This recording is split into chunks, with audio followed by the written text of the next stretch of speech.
There appears to be a small hole in the kitchen wall. I wonder if something lives back there. I'm sure that's just evidence of some spat between Shroudy and the Baroness. You know how teenagers can be. Oh, I'm sorry. I didn't mean to open old wounds. Did you have a traumatic adolescence? Huh? Oh, no. I'm sad because the Baroness obviously missed.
It's a note pinned to the control panel. Let me save you crow's feet and read that for you. It says, Baron Shroudy, I fixed the control panel for the theater flats. I had to, find something about, cross-wired to some power source? We'll fix it next time, I think. Signed RM. Man, this guy must be a doctor. I can barely read this note.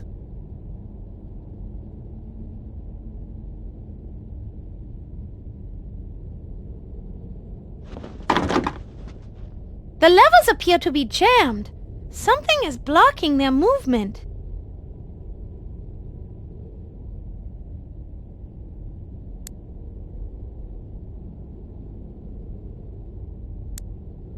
Fordzik, here's a chance to put that mouth of yours to good use.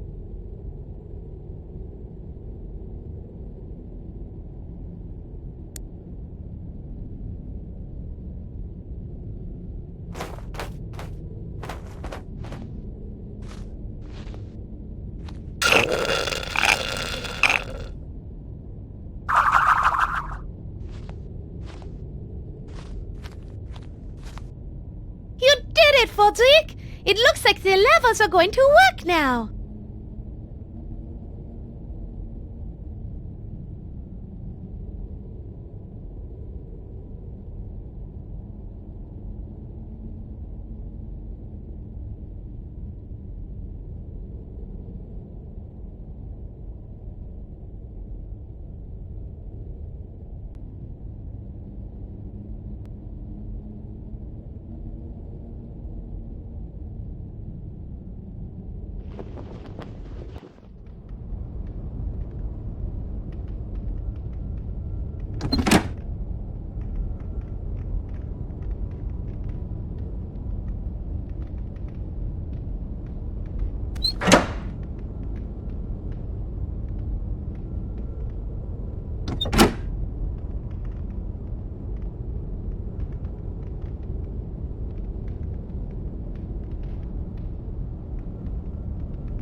is this image someplace. I'll just cut them out in case.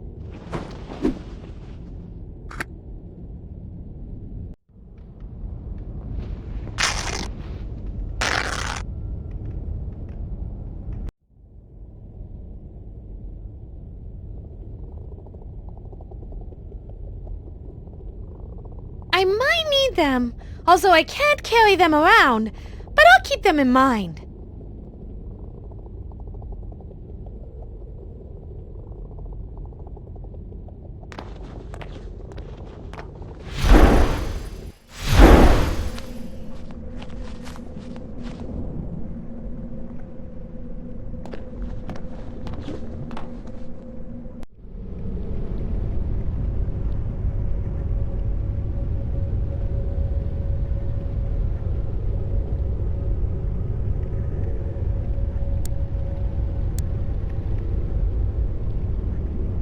Fodrick, would you go get those theater flats we cut out? Sure, if you tell me where they go.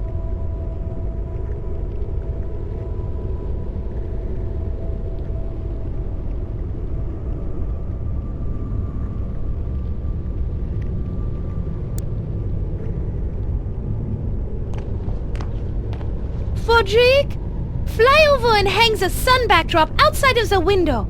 Maybe we can trick Shannon into thinking the sun has risen. Okay, I'll get right on it.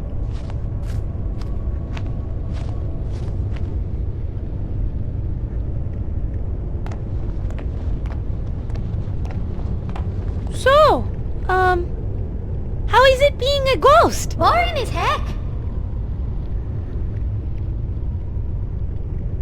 Boring as heck, huh? Sorry to hear that. What about the heat from this demonic goo? Tolerable. As you can imagine, I don't feel much as a ghost. No, I would think not.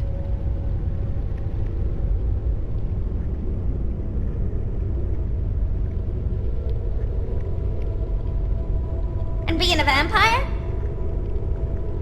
Well, there is some doubt about me being a vampire. Really? You look like a vampire. And the teeth! Yes, odd about those, but I'm still not convinced. Interesting.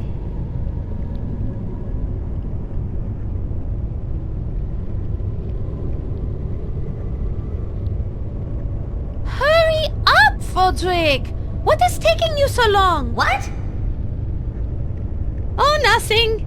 Just wondering where my bat went. Oh, thank God.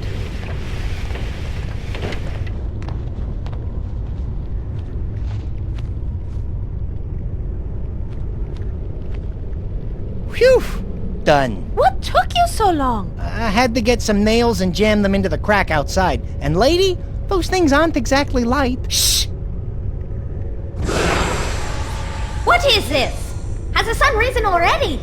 I can see it, but something isn't quite right. It seems like it's morning, but somehow I'm not convinced.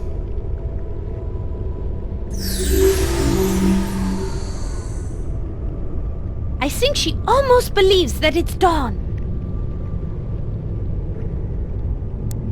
I've already done that.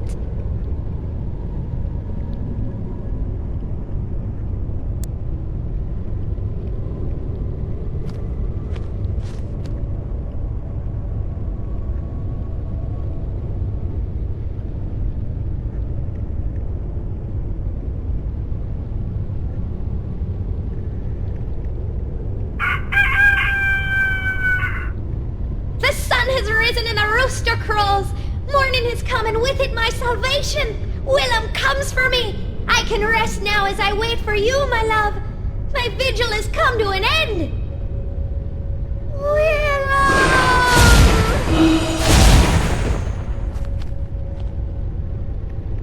That did it, Mona. She's gone.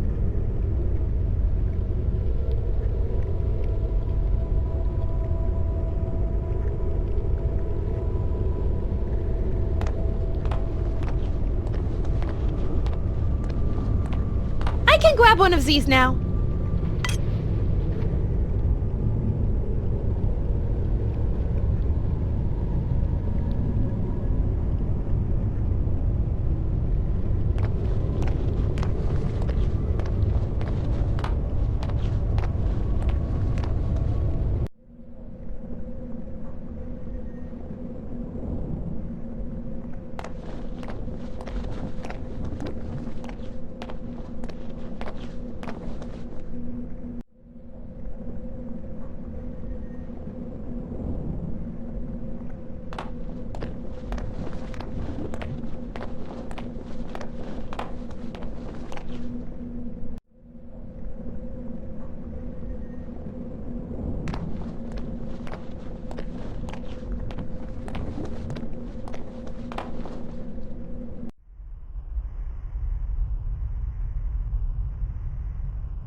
Oh, that sound is hideous.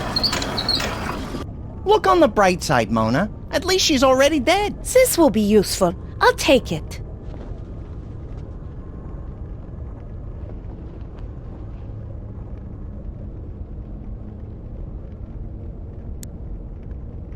Excellent!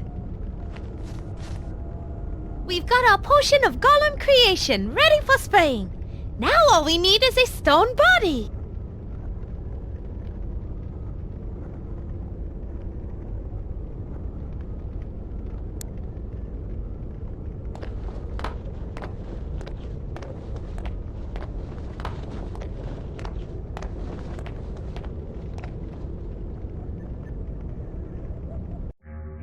Let's see if this will work.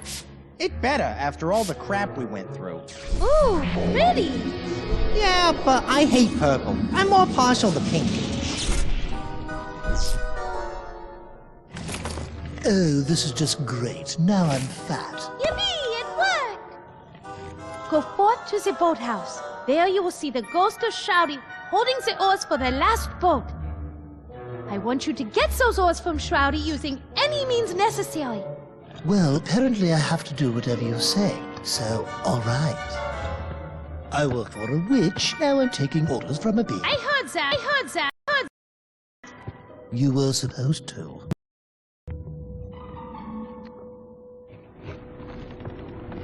Hey, what the roof is? Look, just give me the oars. What kind of violence? Fortunately, I like violence. Firecracker, sis, boom, ba. Rufus Gollum, rah, rah, rah. Go, Rufus!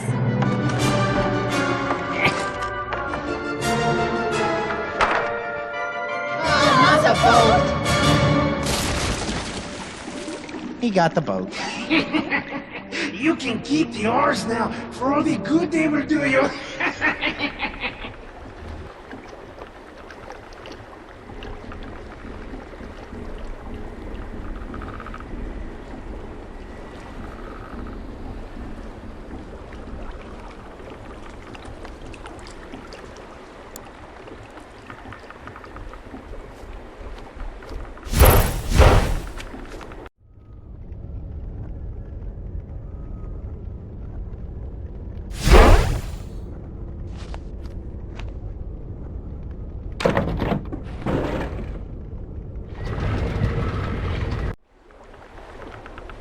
There!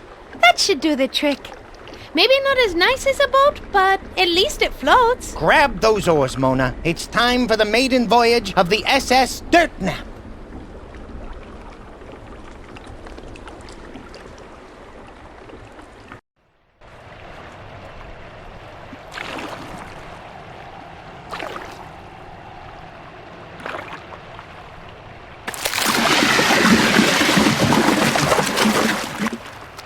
Inky! Get out of the way!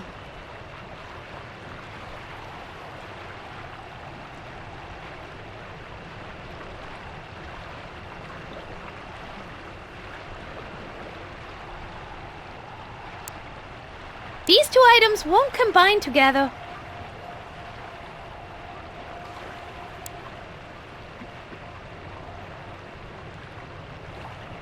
These two items won't combine together.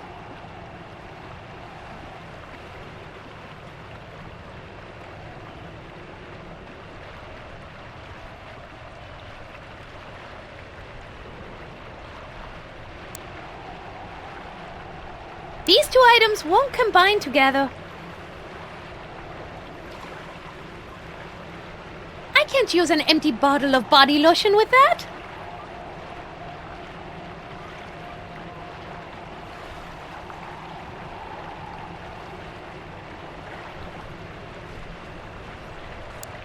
These two items won't combine together. These two items won't combine together. These two items won't combine together.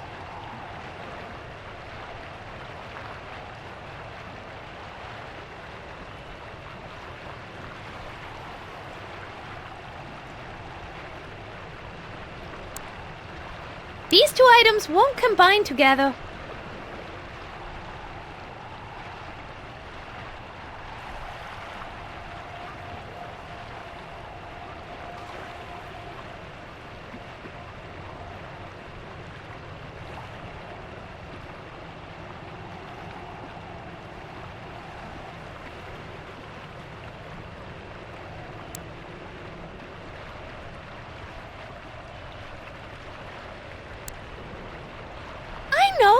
will squirt this in his eyes to temporarily blind him. Go ahead, Mona. Make his day.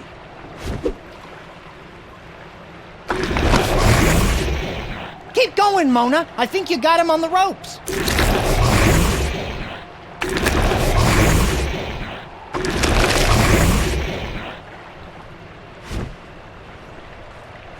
I can't seem to hit him. He moves way too fast now.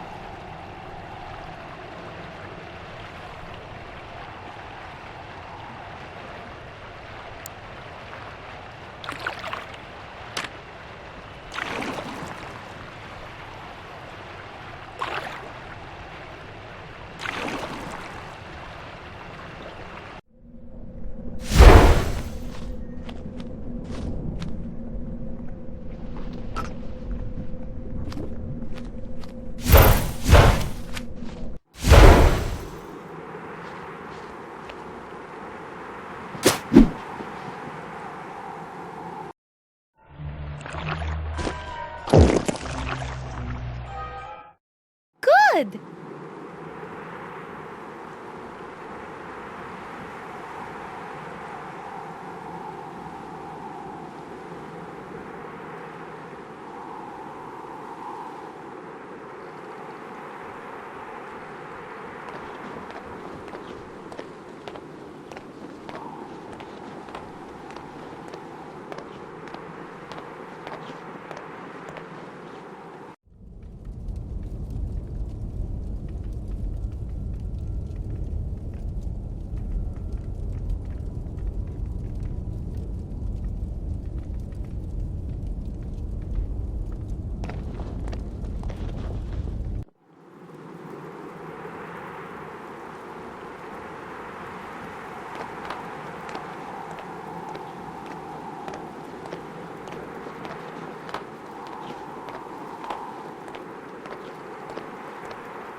Drake. After he swallowed that ice, he thickened up. It was easy to spray him this time.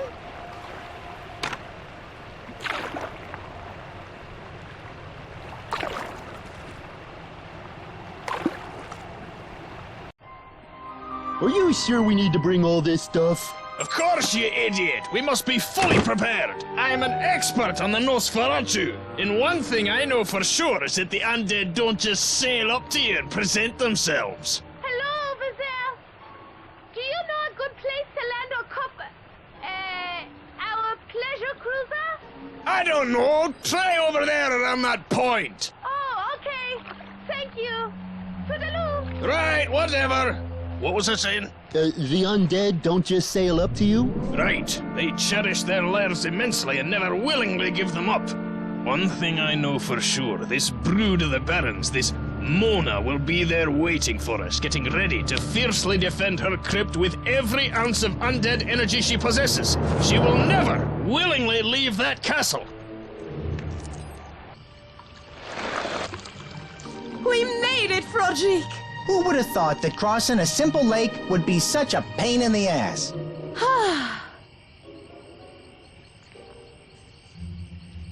Well, off to Paris. Wait. What are you gonna do? Walk there? I was thinking a train. A train. Even if we could catch a train, there's the small problem of you only being able to travel at night. That would have to be an extremely fast train to make it to the next major city. Child of the night. Come to think of it, if a Why train are you left not walking Transylvania towards traveling me? north- Aren't you listening? Do not make me count to 3. Carry 1, 7 allow for a 2% 2, drop in velocity, increased friction and an Expanded Oui, drag mistress. coefficient, adjust for I'll gravity. come to you. Then, of course, at higher Yeah, altitudes. finally. Mona! Wake up! Mona! Come, child, come inside where it is warm and safe. I have been waiting for you. Oui, mistress. Oh, I see. You want your fortune told. Good idea. And see if you can find out what's going to happen on next week's episode of Bats of Our Lives.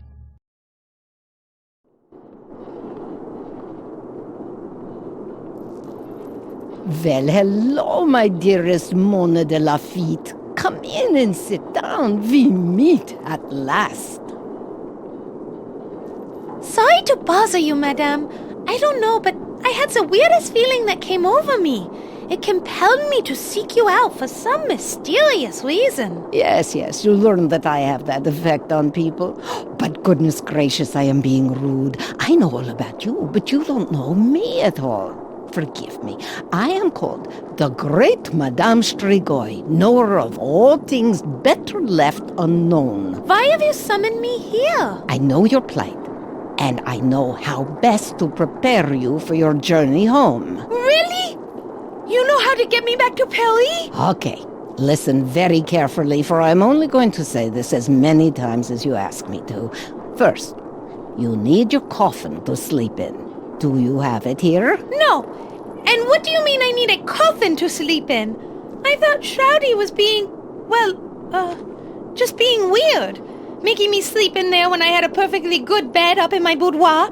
Besides, no self-respecting opera star would sleep in a coffin. It's absurd. Well, this opera star is going to have to. Now wake up, girl. You need a coffin to sleep in every night or you will die. You will die. Capiche? Well, I suppose I do, but I'm not happy about it. Being a vampire isn't about being happy. Listen, child, in life stuff just happens that we don't always like. We just have to get over it and move on as best we can. Besides, living the unlife of a vampire can be very rewarding and just as fulfilling as real life. Trust me, child, I know. You are strong, I have seen it. You'll be just fine, and I'll guide you all the way. Now, where is your coffin? At the lake shore where we left it. Uh-oh, better go get it now. Constable Otto just passed here a few minutes ago on his nightly patrol. I think he said something about investigating a scream and looking out for 2 strangers reported skulking hereabouts. Hurry and go get it, and bring it back. ASAP!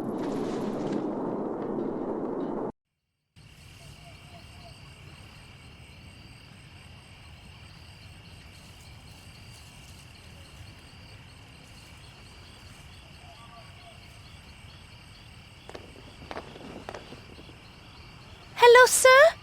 May I talk to you for a moment? Yes, but only for a few minutes. I am Constable Otto Van Pelt, and I'm in middle of serious investigation. Some very strange things have been happening around here lately.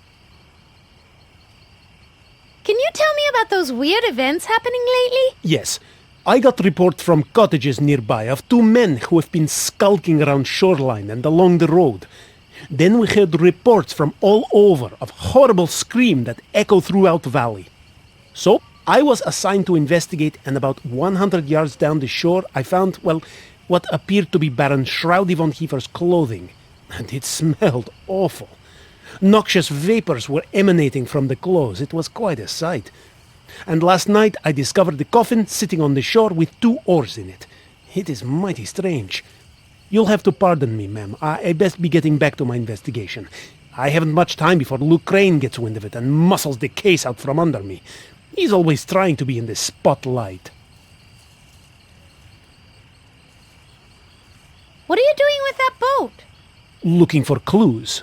By the dirt residue I found in the coffin, it looks as though someone kept putting dirt in it, and then someone else kept dumping it out. Also, by impressions left behind, it looks like someone, a woman, judging by the shape of the imprint, slept here every night and had a bat for a companion. How do you know that? By the smell.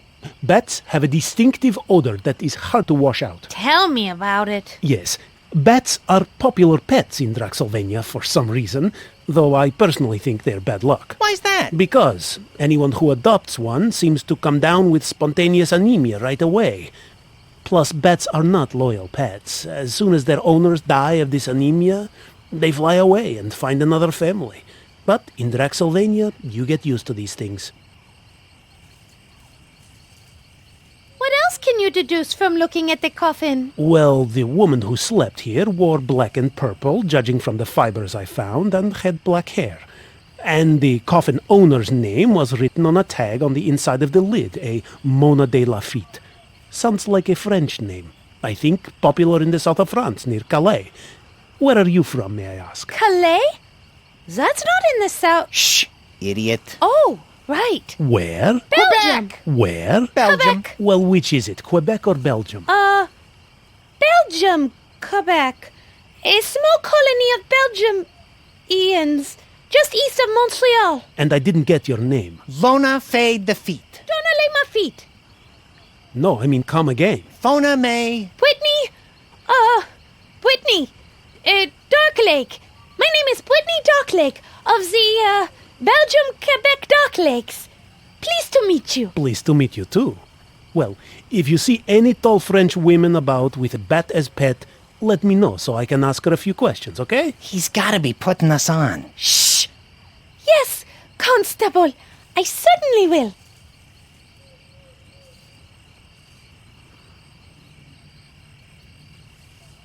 Can you tell me about the nearest towns? Well, there is Vlad's Landing down the road behind you, and beyond that, near the border, is the quaint village of Gothford Falls. Up the river are the towns of Ravenhaven, Howling Oaks, Battsburg, and the new retirement community of Scarlet Meadows. Tell me about Vlad's Landing. Yes, it's a hilly town located just down the road there, and serves as a hub of commerce for Lake Varg. The Draxylvania Tourist Board, a powerful entity in these parts, almost got Burgermeister to change the town name. To what? Super Happy Funville. The board thought it might increase tourism. I like the runner-up name myself. Let me guess. Autotopia? No, but I like that. No, the runner-up name was Don't Swim in the Water the Lake Monster Will Get You-ville. In the end, all parties agreed to leave as is. It was for the best. Tell me about Gothford Falls. It's just the cutest little town, built on a bridge overlooking the falls. Quite spectacular. But the local baron appointed the most corrupt skirt chaser as Burgermeister, Wilhelm Vinten. Ugh. They say he has charisma and can make deals better than anyone. Villagers seem to like him, but no woman is free from his tentacles for long. I sure hope the recall campaign succeeds. If he is a good leader, why do you hate him so much? Oh my! I think I asked the wrong thing. Are you okay? No, he's fine. It was a long time ago. High school. And I had... No, Stop him. That's okay. this crush on Annie Time at all. She had beautiful braids and long blonde hair. She smelled so good. Oh, Lord. So we have to go now and, And then he came along, with his sweet-talking ways and mesmerizing stares. Do something. Oh my! I feel faint. Yeah, that's it. I'm passing out. I'm going to be sick. Not far from the truth. Really? Do you need a doctor? No. Suddenly I feel a lot better. Tell me about the retirement community of Scarlet Meadows. Oh, that is a strange place. It used to be the castle of Maud the Impaler, but then the Ghoulish Society took it over, renovated it, and opened it up as a retirement community for Draxylvania nobility. They have golf course, geyser-heated pools, and everything. Thing is, they only like to golf at night, and the retirees really don't look that old. But I hear the place is very, very nice, and the healthcare is great. No one gets sick. Can you tell me about the graveyard down the road? The Draxylvania Graveyard and Picnic Grounds? Another bright idea by the tourist board. They thought by throwing in some tables, swings, and grills, tourists would flock there by the droves to eat corn on the cob while sitting on top of great-grandmother. And they didn't? Actually, they did, but only at night for some reason. Moonlight picnics are all the rage this year. Have you seen two men rowing out on the lake? I think I saw some men in a boat not too long ago fighting with the lake monster. I thought I saw them throw vials of water at it that caused the monster to sink. Then they rowed up to the Baron's castle. Must be guests. When the Baroness was alive, they had guests all the time. Never saw any of them leave, though. Oh well. Who do you suppose those two men were? Well, a woodsman who reported seeing them said they were acting funny, like they were up to something. And they had lots of strange sorts of equipment, each with a symbol of an eye in the middle of a pentagram. I think they might have been meteorologists or lawyers.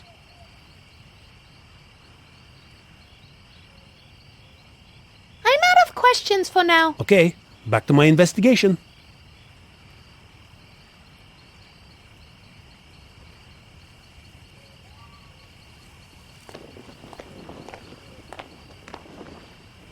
I went back to get it, but we were too late. Constable Otto was there. I guess it's time that you had this. Vampires for Dummkopf. It has everything a budding vampire like you needs. Read it and learn it all. It tells everything you need to know about your new vampire powers, as well as your many vampire restrictions. It has rules, flowcharts, pie recipes, and good advice for vampires of all types. Thank you, Madame Sturgoy. Back to being a vampire.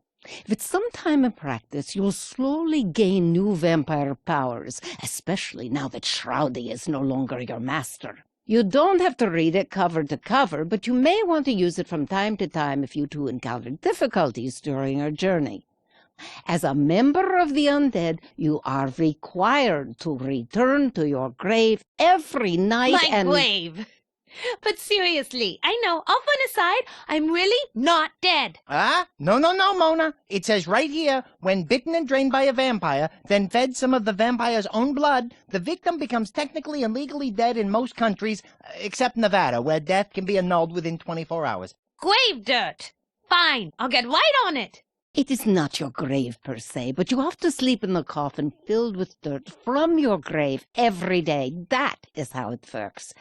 You did bring that grave dirt with you when you escaped the castle, right? Not exactly. I, sort of dumped it out. I'm afraid you're going to have to go back to the castle and retrieve it. Back to the castle? Shush now! Something's coming in! Oh, great spirit of the ball, show me Sector 12!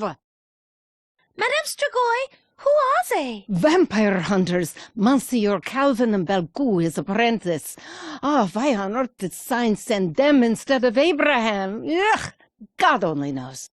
Oh, well, they are vampire hunters from a religious brotherhood. You can thank them for staking Baron Shroudy von Kiefer to death back by the lake. They want to stake you, too. They will not likely rest until your undead heart stops beating in your undead chest, after which time you will be 100% dead. Look, if you do not find more grave dirt before sunrise, you will not be able to return to your coffin, and I already explained how important that is. Try the Draxylvania Cemetery and Picnic Grounds for a start. It's just down the road past the lakeshore. You can't miss it. What you're saying is that if we're ever going to make it to Paris, before we can leave, we must get Mona's coffin, then replenish our supply of Mona's grave dirt, and we're done? Once you have the grave dirt and your coffin, you will need a wagon to carry it all and a horse to pull it. I think you can borrow the wagon from the cemetery caretaker, and I just so happen to have a line on a horse for sale in the local town of Lad's Landing, just up the road from here. I grabbed this flyer while I was there. I don't have any extra money, so you'll have to work something out with the owners. Borrow wagon from the caretaker, work something out with the owner of the horse, get coffin and grave dirt, check. Luckily for you, I know some Turkish smugglers in Puerto Varda. They owe me a few favors from back in the old days. I got them to agree to take you on their ship, the Demeanor, a large tramp freighter bound for France. They are scheduled to leave the docks just before dawn. They will not wait for you, so you must find everything you need as quickly as possible. Grave dirt, coffin, horse, and wagon. Got it. Nothing else, right? Well, come to think of it, you should really get an insane daytime guardian before you travel long distances, just to be safe. What? Not another thing to get. This is too much. And why exactly does he have to be insane? Yeah, at best it sounds a little unwise to travel with nutcases, especially over long distances. Come on, think about it, you two. All vampires must find a mortal living human to guard over them during the day, in case the righteous brothers or their brethren discover your coffin and decide to stake you in your pajamas. An insane guardian simply works the best. For one thing, they are more easily controlled. 2, they get less grossed out by the sight of blood and corpses. And 3, I forget 3. Just trust me. They are essential to have for any sun-fearing vampire. But forget it. Never mind, we are short on time. You can worry about the insane daytime guardian when you get to Paris. Let's go already. We have a long night and a lot to do. Thank you so much for your help. My pleasure, child. I will do whatever I can to help you along your perilous journey.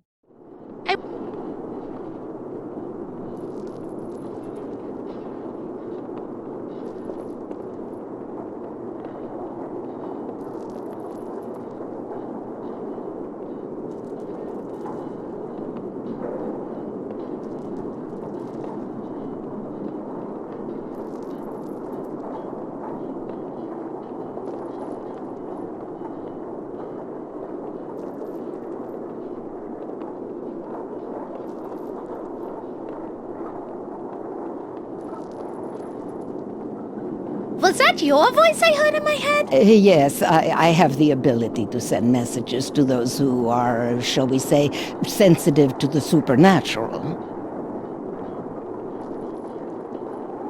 How did you know my name? I have been watching you two ever since Mona came to Droxylvania and was imprisoned by Shroudy in the castle.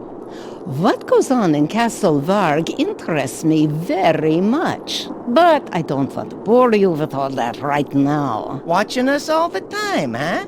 Maybe you should change your name to the nosiest nosy person to ever stick a nose where it doesn't belong. You better be nice to me, Froderick. I know all about you and your troubles. I'm sure the Belfry boys would like to know that you have finally left the safety of the castle. Oh, well, what I meant to say was, you should be called the most forgiving forgiver who ever forgave things that should definitely be forgiven. That work for you? Forgiven. For now. Why have you summoned me here? I know your plight. And I know how best to prepare you for your journey home. Oh, good. What plight? Mona, she means your, transformation into a, vampire. V-A-M... Oh, vampire! I am most definitely not a vampire. Fodrick is so silly. Really? You're not a vampire? Then how do you explain the sleeping by day, in a coffin no less, the drinking of blood and turning into a bat, eh? Explain that, smarty pants. I don't drink blood. Yuck. It's just... Yeah, I heard. Salty tasting Merlot. Listen, honey, I have news for you. Shroudy killed you, drained you of blood, fed you some of his blood, then brought you back to Castle Varg as a vampire. You better learn to accept that pretty quick. There, no need to cry. I'm here to help you get back to Paris. As a vampire, you can live an extraordinary life, or unlife as it were. It will be wonderful, and just as fulfilling as a regular life. Don't let it get you down. Child, just do what I say and you'll be fine. Willie? Truly? Thank you for your kindness. I will listen. I'm all pointed ears.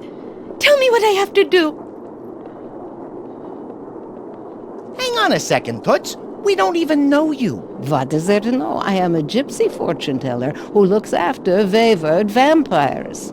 Plus, anything I can do to annoy Baron Shroudy just brightens my day. See, Fodrick? Nothing to worry about. She's just a good Samaritan, that is all. I don't know. I think the knower of all things knows some things she doesn't want us to know. Relax, Froderick. I feel bad for Mona. It isn't her fault what happened to her. I just want to help the poor girl out.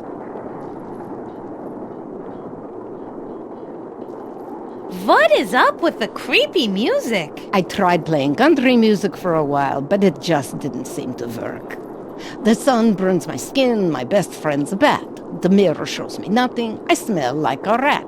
Oh, I'm just a vampire girl. When the moon comes up, I wake with the start. I'm feeling so sad like I got a stake in my heart. Oh, I'm just a vampire girl. Now that is scary. Do you want to hear the verse where her carriage breaks down and her dog runs away? No! No, thank you. Fine, suit yourself. I'm easy. You seem to know so much about us. How is that possible? I'm afraid that is a very long story. Well, lady, we have nothing better to do, so shoot. The story begins many years ago. On second thought, lady, I have bad circulation problems and can't sit for long stretches of time. I was born in Romania in 1829. My mother was a famous gypsy fortune teller, renowned throughout the land for her mystical arts and crafts. Crafts? Yes, my mother used to make these cute little papier-mâché cat figures, only it was cats doing human things. You know, cats driving a wagon, cats plowing the field, cats being burned at the stake. Always good for a laugh. Yes, well, never mind the crafts. It's the mystical arts that concern your story. As I grew older, my mother began to instruct me in the ways of magic, but her knowledge was limited, and as I grew older, my hunger for power increased. Soon I sought out others beyond my mother to teach me what they could.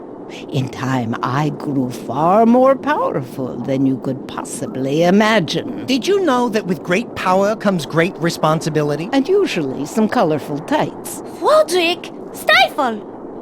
Please, continue. Soon I realized that I had reached the limit of what mere mortals could teach me. My skills could only be increased by looking beyond this world. I began to research the world of supernatural beings, demons, werewolves, mummies, and of course, vampires. How did you find this information? Let's just say I happened to find a lot of like-minded people and we exchanged information. My power and knowledge grew quite a bit while I was associating with these people. Gee, you don't say. I do say. But I got more than I bargained for. My desire for power made me do things I didn't realize I was capable of doing. Oh my! If you don't mind me asking, what sort of things? I am ashamed to admit it, but I acquired this arcane knowledge in less than honest ways. I get it.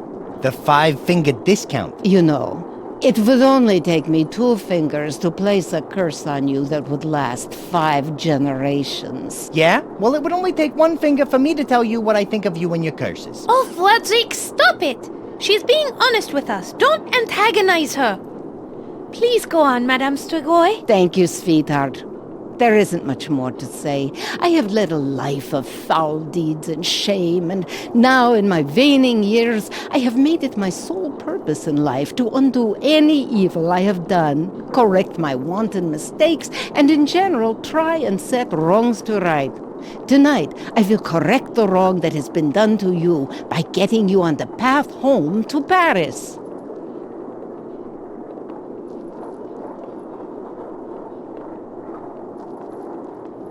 Au revoir!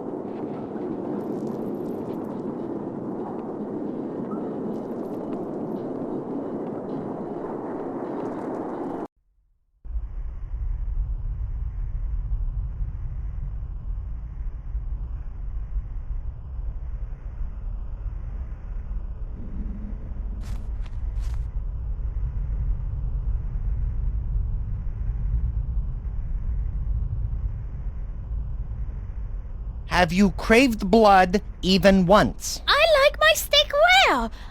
I'm French. Have you craved blood even once? I like my steak rare. I'm French.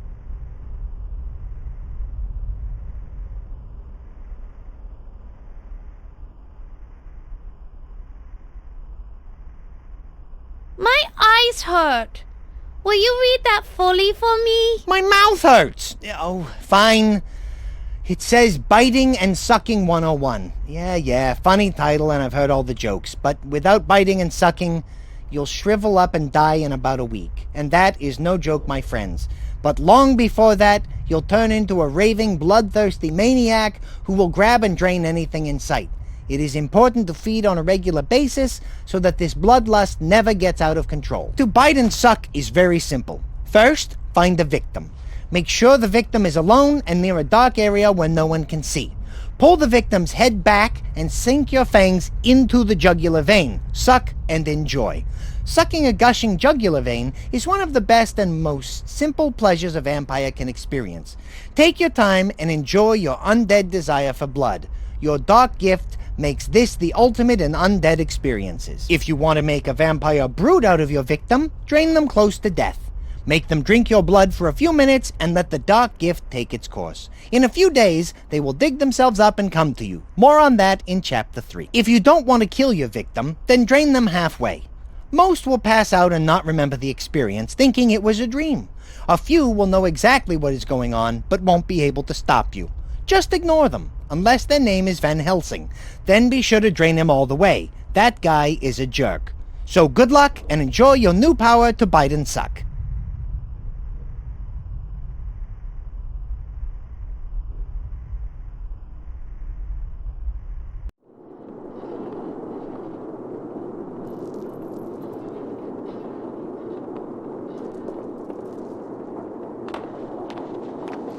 I have a feeling this might come in handy. Madame Strigoi, may I have this bottle of ink over here? Yes, child, knock yourself out.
I can't just bite in public.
I can't just bite in public.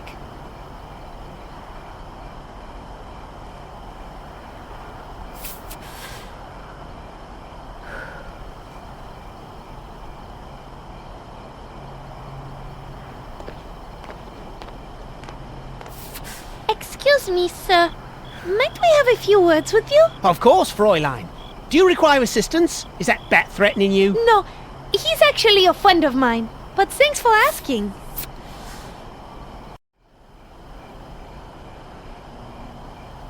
I have to say, you seem eager to help. That I am. It was my dream to be a member of the Deals, the Draxylvanian Elite Air, Land and Sea Rescue Squad. But I was unable to qualify for the service, so I had to settle for being a constable. What happened? Why did you fail to qualify? I have a condition known as FC, which stands for Fragile Coccyx. Apparently, due to the occasional bout of anemia and limited access to vitamins as a child, my coccyx does not have the strength to withstand the arduous training curriculum. Why did you want to be a member of the Deals? They stand for truth, justice, and the Draxylvanian way. And most importantly, they help people in need. There is also my secondary motivation of trying to escape my brother's shadow. What does your brother have to do with this? My brother was one of the first Deals. On his inaugural mission, he saved an entire village from being destroyed when floods caused the spillway of the Lake Varg Dam to malfunction. Ever since then, he's been known throughout the land for his heroic deeds. Haven't you had a chance to do anything heroic? Sure. I've stopped a few pickpockets, prevented the occasional murder, and harassed that cat house across the way out of business. Nail salon, where was I? Oh yes, but I've never done anything that's been recognised. What sort of recognition are you looking for? I want the town to know me as a hero. A key to the city would be nice. But most importantly, I want them to look at me and say, there is Constable Crane. He saved somebody. If I could only help somebody truly in need. This guy is a real piece of work.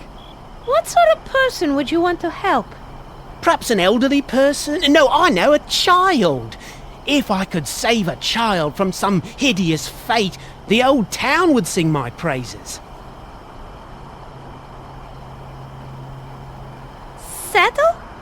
Constable sounds like an exciting and rewarding job. It can be, but this job can also suck the life right out of you. The endless social problems and crime-ridden slums wear you down eventually? No, I mean literally. We lose half our constables each year due to blood loss from animal bites. I'm beginning to suspect it may be the work of... oh, forget it. What? Tell me. Jackalopes. Vampiric jackalopes. This guy is out of his gourd. Listen. These creatures survive on the blood of others and burrow deep into graves to sleep during the day. I think they are behind the attack of anemia that has been plaguing Draxylvania over these many years. But no one will listen, except you. You believe me, don't you? My, what lovely weather we are having.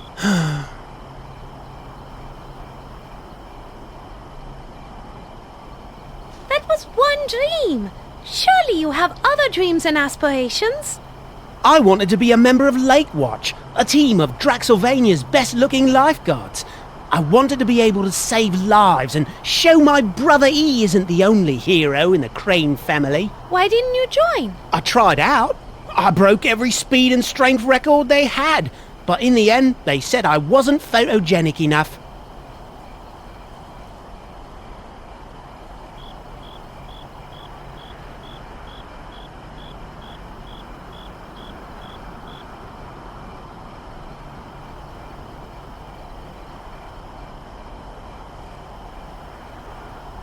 Why are you out here all alone? The Burgermeister gave the cushy stadium gate job to my brother Lou and stuck me with watching the nail salon. Just because Lou saved the Burgermeister's family from a pack of werewolves that attacked them during their Christmas feast. Wow. How on earth did he do that? It's no big deal. Lou just gathered some hair samples from a previous werewolf attack, then analysed them in his basement lab where he discovered some iridium-rich deposits in the fur. Lou then deduced the iridium could only come from a meteor crater, so he went up to Chillblood Crater wearing a had-stitched werewolf costume that he'd sprayed with synthetic female werewolf urine and infiltrated the pack for 3 weeks.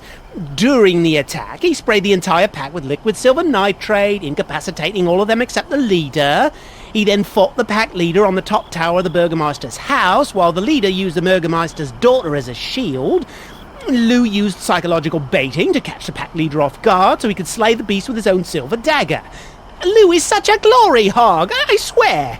He did all that just to make me look bad so I get stuck out of here while he got the cushy stadium job. He is always doing that. Lou is such a manipulator.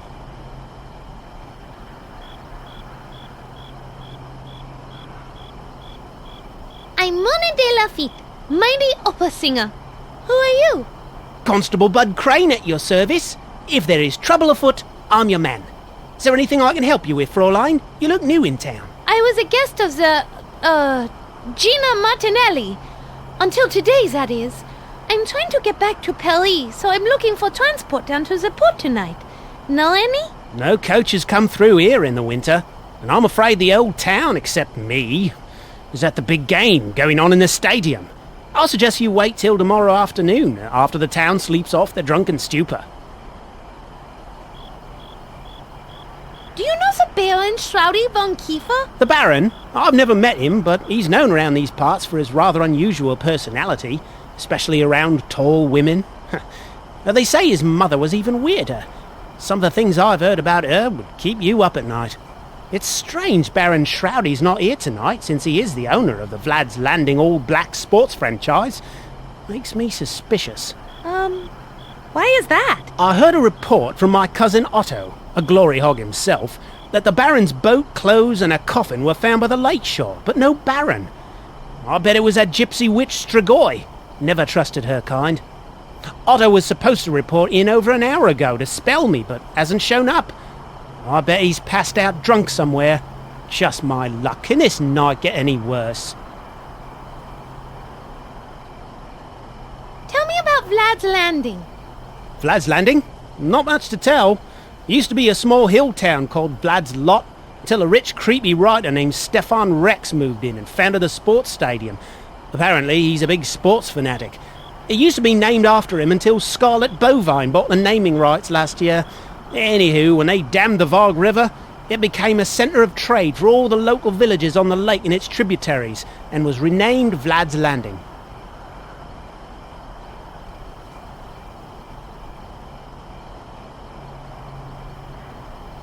What happened to this writer? He went insane when he borrowed a ton of money from the old Baron to fund a horrible play called Wagons. Get this. The story was about wagons coming to life, running people over and terrorising a group of people stuck in a livery stable. It was so stupid, the play closed down during the first act. He lost it all, money, respect and his sanity. I think he's an inmate now at Dr. Legume's Asylum for the Sanity Challenged. Heard he still writes for the Insanity Today magazine. A magazine by and for asylum inmates. I'm new here. Would you tell me about Draxylvania? Draxylvania's just a group of baronies nested high up in the Draxylvanian Alps. It is a semi-independent country within the Austro-Hungarian Empire. We're known for our odd customs, beliefs and mythologies. Like what? Well, some of the big ones are our nobles only come out at night, we all use garlic way too much, cover the doors, windows, even bathe in it. Some neighbouring countries call us Stinksylvania because the garlic smell often wafts over their countries during high winds. Let's see, we put crosses everywhere and we're constantly being plagued by some sort of weird disease. It's either lycanthropy one year, spontaneous anemia the next, or random outbreaks of insanity and paranoia.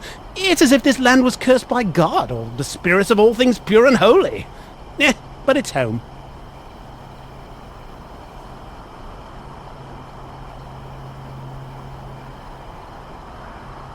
What's in that dark alley back there? It leads to the back of the stadium and the side door. Athletes and event staff only. Other than that, just a few boxes of junk and old sports equipment and the like. Of course, it is a dark alley. We have had a few incidents take place in there.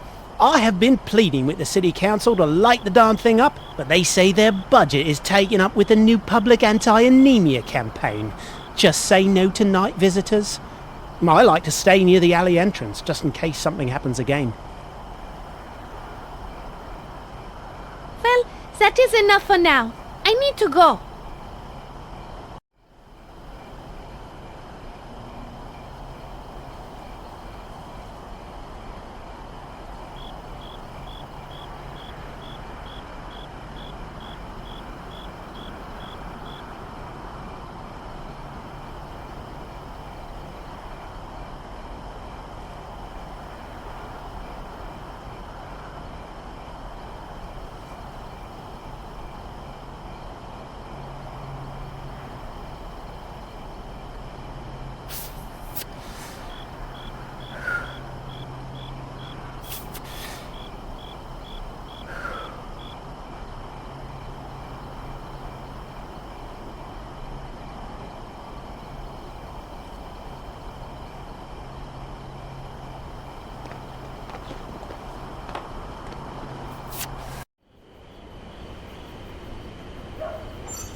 The door is locked and there's no keyhole.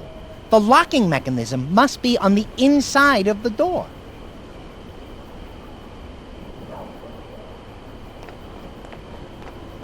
This will be useful. I'll take it.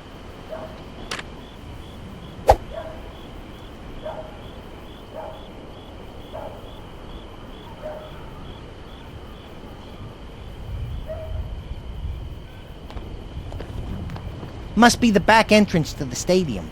The fine print underneath says Scarlet Bovine Memorial Arena, athletes entrance only. Spectators, please use main entrance. Trespassers will first be taunted, then severely beaten.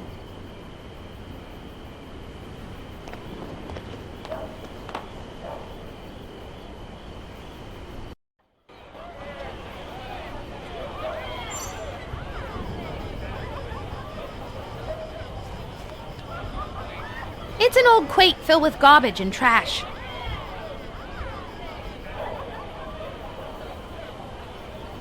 It's a poster for a magic show. It looks like he's supposed to be some sort of escape artist. I wonder if his show is any good. It's a poster for the Waving Goth Guy art experience. It says he's the hottest new artist to hit Gothford Falls since the Azrael of the Crows art experience. It's an old crate filled with garbage and trash.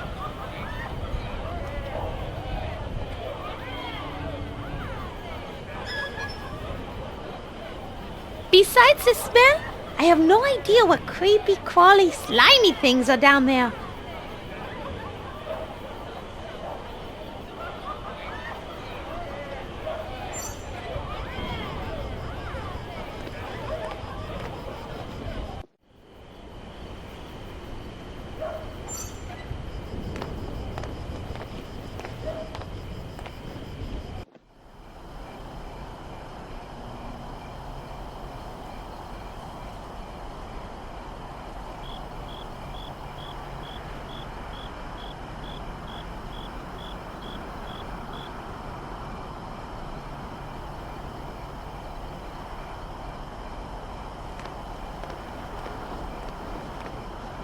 can't just open it. It's a locked door. And there's no keyhole, so it must be locked from the inside. And as far as I can tell, the building has no open windows.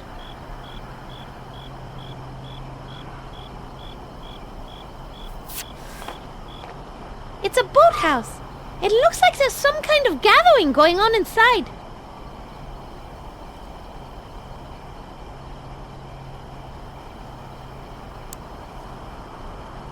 I can't just bite in public.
Yes, well, now that the constable is, resting quietly, I'll take my coffin back to Madame Strigoi camp.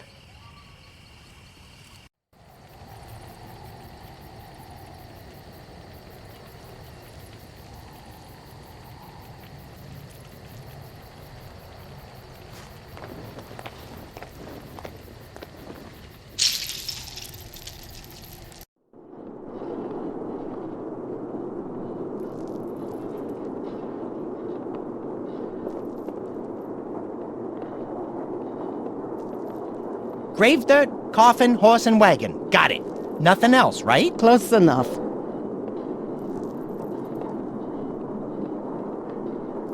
Au revoir!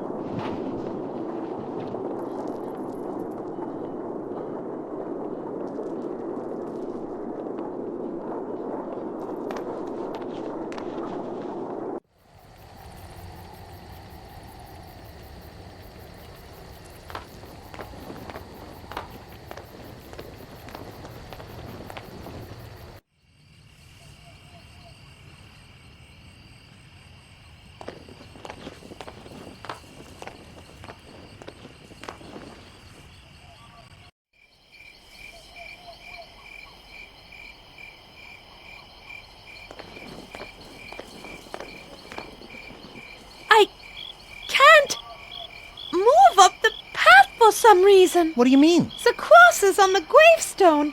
They hurt. I can't seem to approach them. Oh, boy. I was afraid of this. You're not going to be able to walk through the graveyard with all those crosses everywhere.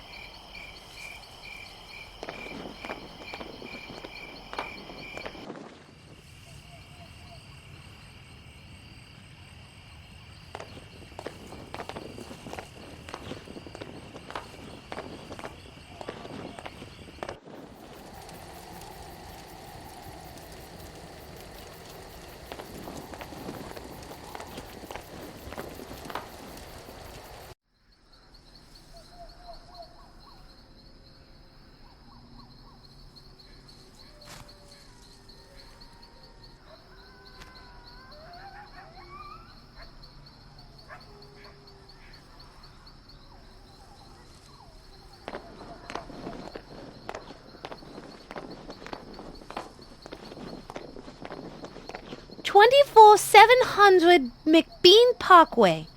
This is where the woman who was selling the draft horses lives.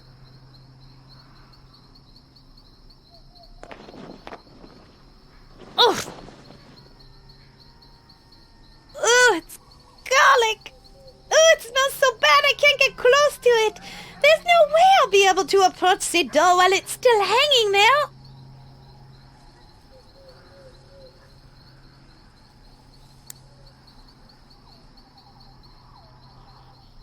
I can't use Frodrick with that.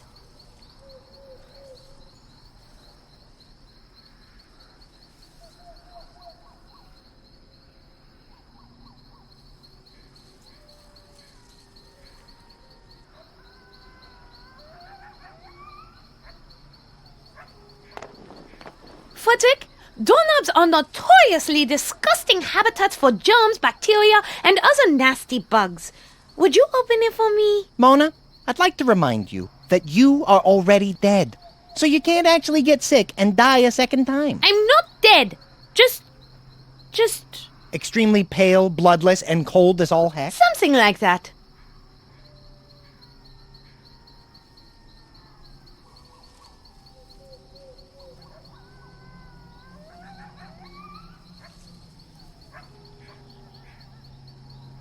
I can't use Frodrick with that.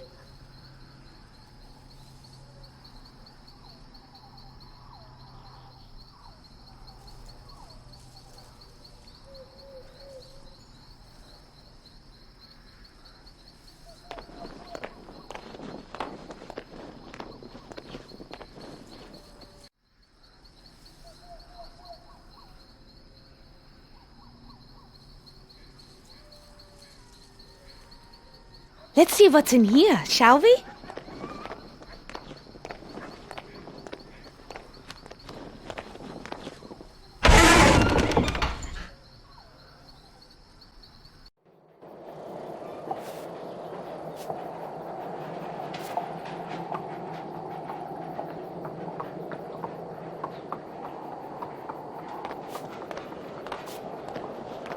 It's a horse. Of course.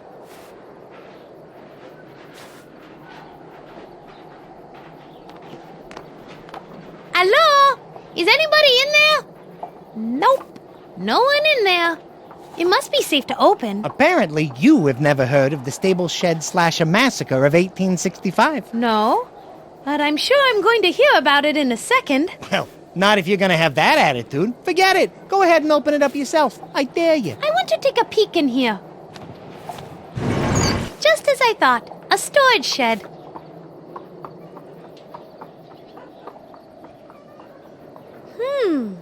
That saddle blanket could be useful, but I don't want to carry it around, so I'll keep it in mind.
Fordzik, would you mind diving into that grease for me? I kinda like the greased look. Might make me look cool, but what for? I don't know yet, but I think a greased up Fordzik might come in handy. You don't know how happy I am to hear that last statement. Oh, hush now.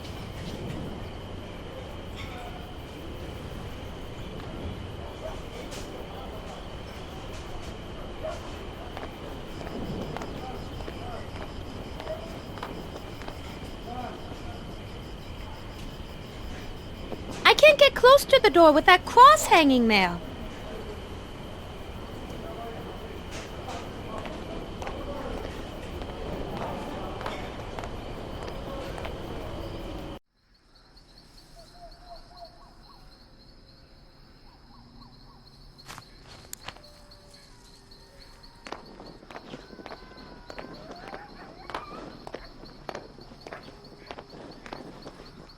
this will add a little color to you.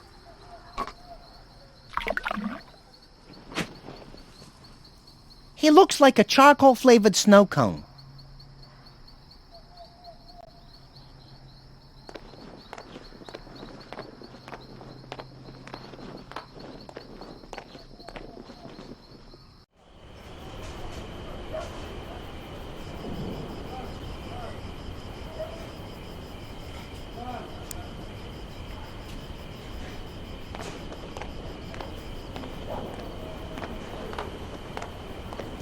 Throw a snowball at it. Maybe I can cover it up.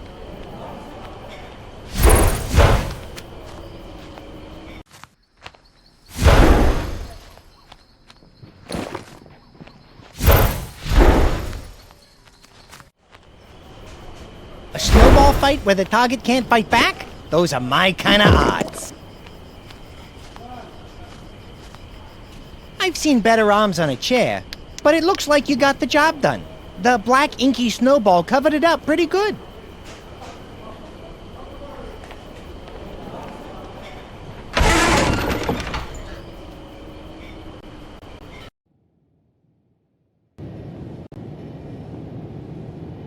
What's wrong, Mona? The door's open. What are you waiting for? Head on in. I can't! For some reason, I can't cross the threshold of the doorway. I wonder if this has anything to do with the fact that you are currently life-challenged. Life-challenged? Just trying to be polite. I know it's a bit of a touchy subject. Oh, you with your silly vampire theories. It's only a curse. That is, until I find a way to cure myself. Okay, so maybe the fact that you can't enter the store has something to do with the fact that you're a walking corpse. I mean, you're a vampire. Cursed, you mean? It's merely a curse. But, just to be thorough, maybe we should take a look at Vampires for Dummkopf to see if there's anything in there that would help explain this.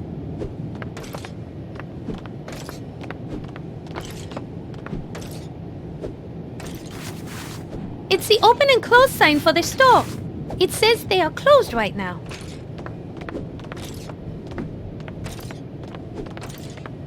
Pork chops, woman! I demand the pork chops now! Let's see what this says on the other side.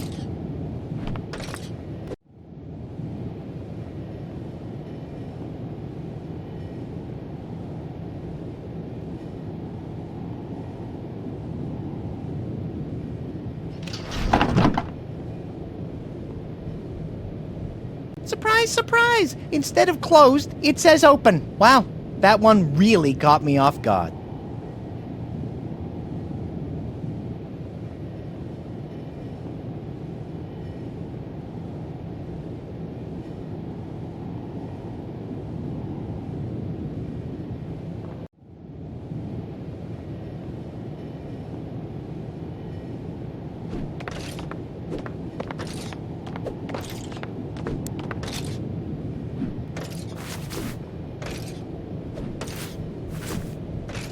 Can you tell me what this sign says? I'm afraid I don't have my reading glasses. Yes, it says, yes, we are open. Please come in. I wonder how that got turned around. Oh, well. That did it, Fodrick. I suddenly feel different. I feel I can walk into this shop now. Pretty sneaky, sis. I mean, Mona.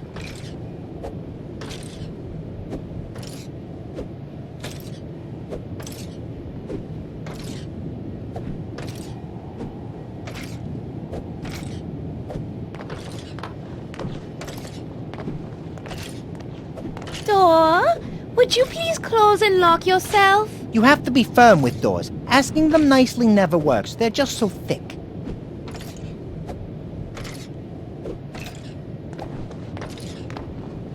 Hello in there. Anyone else in there? No one else. Just me. I don't have any hired help. What would I need them for? Excuse me, miss. Can we speak with you for a moment? A moment is about all I have.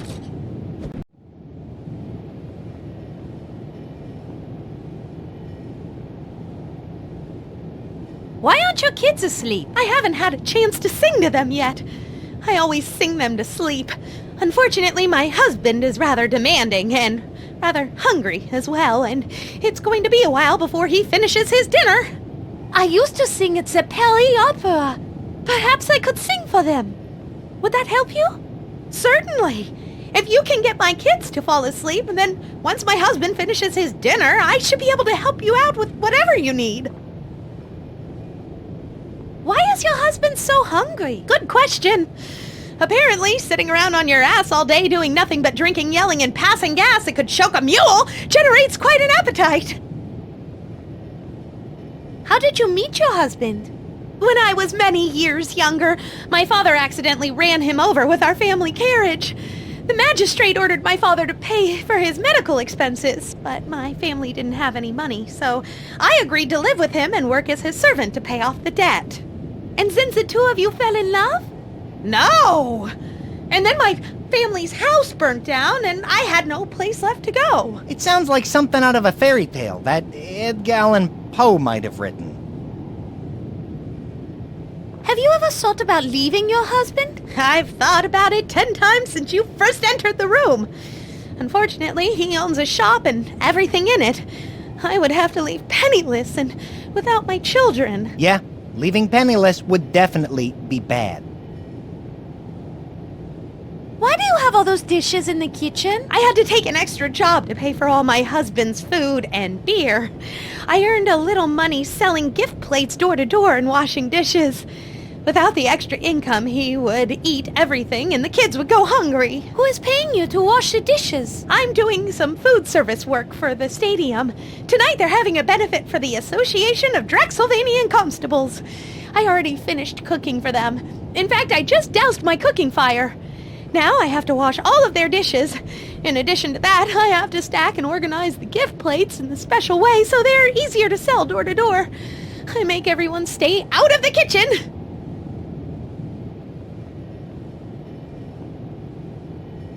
What are your children's names? Siegfried and Roy. I bet they get picked on a lot. True. Not the most manly names in the world, but again, my husband likes them. He thought it would toughen them up if they got picked on a lot. So far, I think it just made them more hyperactive, insensitive, and demanding. Still, gotta love them! No, you don't got to. Shh!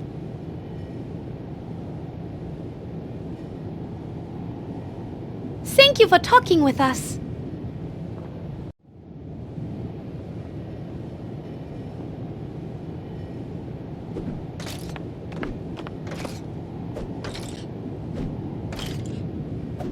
I'll probably regret this, but may I ask you a couple of questions? Yeah, why the hell not? Why are you so rude to your wife? Sometimes you need to put a woman in her place, which should be in the kitchen grabbing me another beer. Why aren't you working? I'm out on a disability. I have a mental anguish over having to work more than 6 straight hours. It nearly drove me mad. And I think I may have a permanent mental damage. No argument there.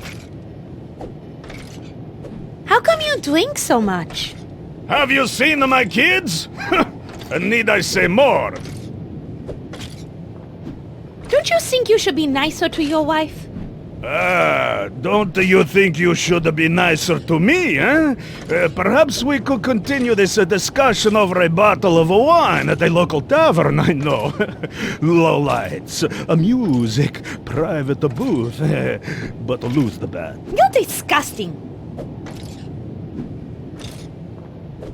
I think I better go before I do something that I'll regret.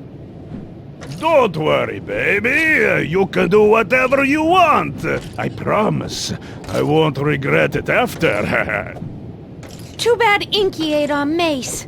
I have a desire to bury it in the top of his head.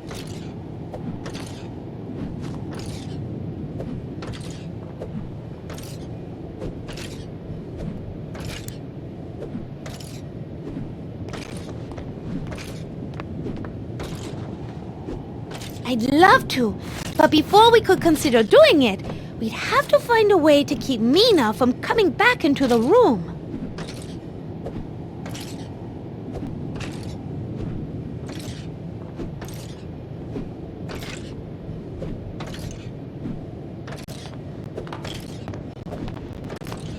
I don't need to move it right now, but it's good to know it's there just in case.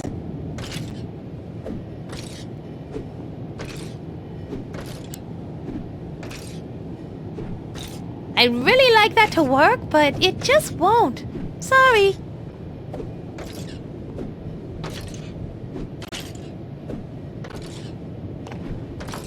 Maybe I can keep the door closed with this chair. Oh, no! Leave that chair right there! I need this door to stay open. I'm just too busy to open doors all day. Thank you.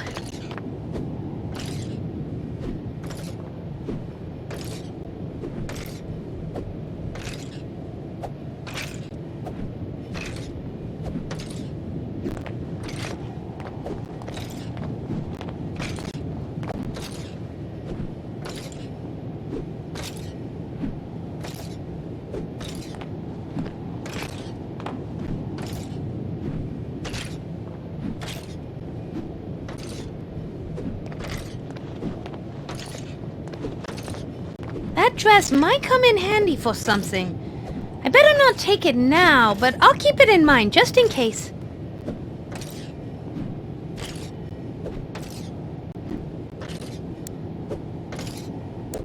Frederick, you may not want to do this. In fact, you will probably hate me for asking this, but, well, if you don't terribly mind, I mean, if you don't mind terribly, What is it already? will you dress up and drag for me with the baby dress we just saw in the dress shop window? Please? What for? I don't know yet, but you dressed up like a little girl might be useful at some point. Oh, jeez. Let me think about it. Okay, fine. But it better be a really, really good idea, important, and not some joke. No joke. And I promise no joking. Well, maybe a little joking. Forget it. No.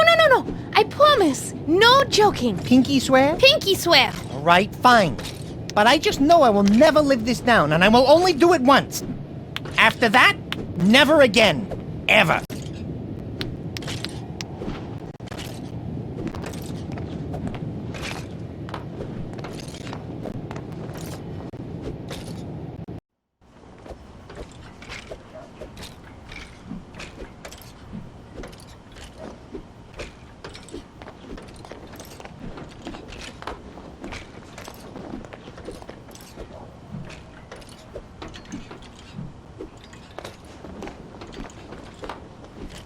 There.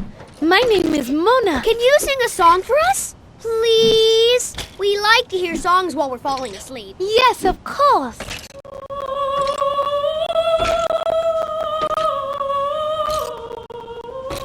No! We want Who Let the Wolves Out. Can you sing Who Let the Wolves Out? I'm afraid I don't know the lyrics to Who Let the Wolves Out. But I do happen to know several beautiful French lullabies, many of which have been passed down for hundreds of... Who let the wolves out? Who let the wolves out? I don't think they want to hear anything else. Where did you boys hear that song? They play it at the stadium all the time. It's our favorite song. Can you teach it to me? If you do, I'll be happy to sing it to you. We don't know all the words. Sing it to us or we won't talk to you anymore. Who let the wolves out? Such lovely children. I wonder if they'd fit through that window. Shush, Frederick. I'm going to have to find a way to learn that song. Otherwise, I don't think these children will ever go to sleep.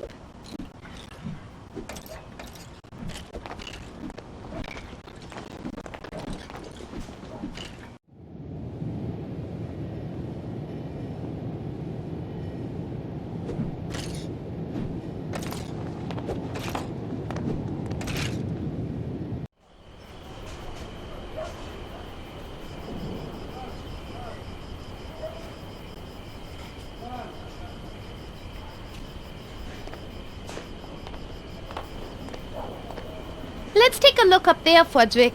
Maybe there's a way in. I'm game.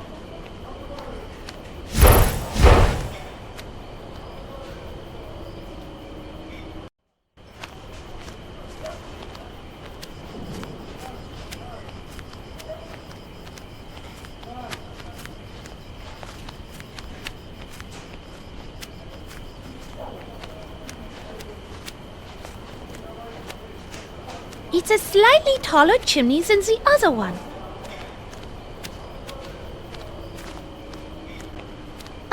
No. It's way too hot and smoky to fly down there. I can't fly into a chimney when the fire is going. I can't fly into a chimney when the fire is going.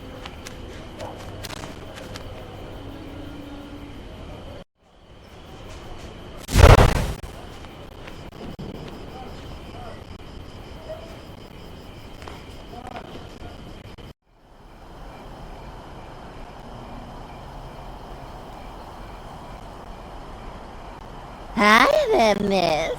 What can I do you for? Sorry to disturb you, but may I speak with you for a moment? That depends. Are you in any way associated, affiliated, related to, or working with any member of a local, regional, or national law enforcement organization, particularly those identified as being tasked with reducing or eliminating the act of human fulfillment? She means no, she is not. Well then, hello there, honey. It's a pleasure to make your acquaintance. How can I help you?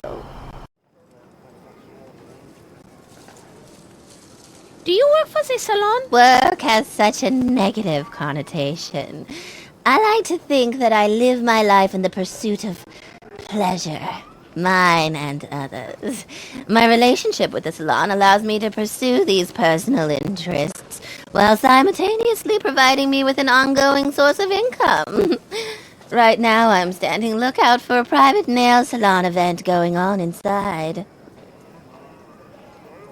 What sort of work do you do? I like to think of myself as a small event planner, or possibly a personal entertainer. In terms of the specific services I offer, that generally depends on how much my client is willing to spend. Was there something particular you had in mind? Uh-oh, Mona. That constable over there's eyeing you pretty closely. You'd better be careful, or you might get picked up for solicitation. Solicitation? Solicitation of what? Mona, you seem to be having some difficulty grasping the situation. This lovely lady here... Thank you! And I might say you are by far the most attractive bat I have ever encountered. You're too kind. Anyway, Mona, to put it bluntly, this woman is, well, she does stuff to make people happy, especially penicillin manufacturers. Oh, I guess I understand. I think.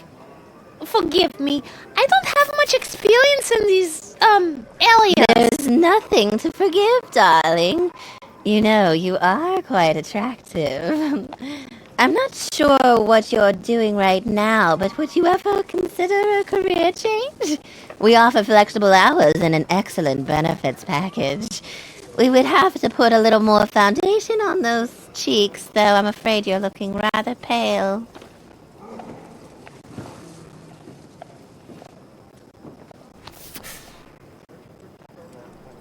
I am an opera singer, and while I appreciate the opportunity, I'm afraid my plan is to travel back to my beloved Paris so I can resume my opera career.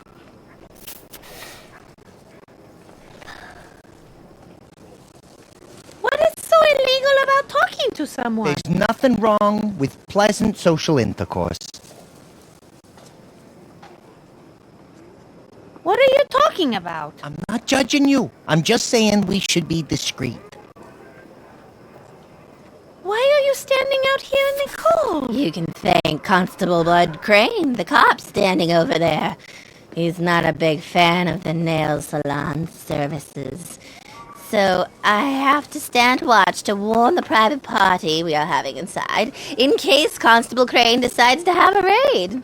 Believe me, I'd rather be inside nice and warm. What private party? We'll keep this on the down low, but Burgermeister Willem Vinton and a bunch of his cronies from the next village over are having some political discussions in there. Very delicate ones, and they don't want to be disturbed. By whom? The Vice Squad.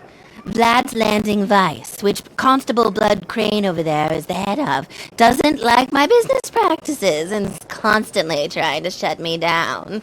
But we are so good at nails that the politicians keep allowing us to reopen. Why would Constable Crane not like a nail salon? Oh, I have a bunch of theories on that, and none of them good. My leading theory is that he has a serious inferiority complex because his older brother Lou is such a big town hero and overshadows Bud at every turn. So to compensate for his shortcomings, he's way too wound up. He really needs to get relieved of his duties for harassing a perfectly harmless nail salon? Yes, exactly. If he'd go away or someone got rid of him, that would be a relief, believe you me. Can we go inside your nail salon? Sorry, honey, no can do. Why not? The salon has been reserved by a private party. I'm doing double duty as doorman and lookout. So unless you are part of the Gosford Falls City Council, I can't let you in. May I ask your name? Certainly. Today, my name is Iris Vivienne. What do you mean by today? Your name changes? Of course. My name changes with my mood. I'm in an Iris mood today, but tomorrow I may be somebody else. My customers enjoy a certain level of variety. Might I ask your name? Mona. My name is Mona. Well, what a coinky-dink. I use the name Mona all the time. It is a perfect name for a woman in my profession. Ah!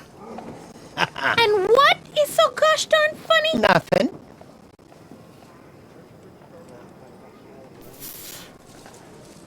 That's a lovely dress. May I ask where you purchased it? But of course. I bought this dress at Madame Stoker's dress shop. She does excellent work. Although sometimes it's difficult to get an appointment with her due to Madame Stoker leading a fairly hectic life. Why is Madame Stoker's life so hectic? She has 2 young children who keep her very busy, and a very demanding husband who is a bit of a gluttonous louse, although he is an excellent customer. That's all the questions I have for now. Very well. If you happen to see a lonely, wealthy man wandering about, please do send him my way.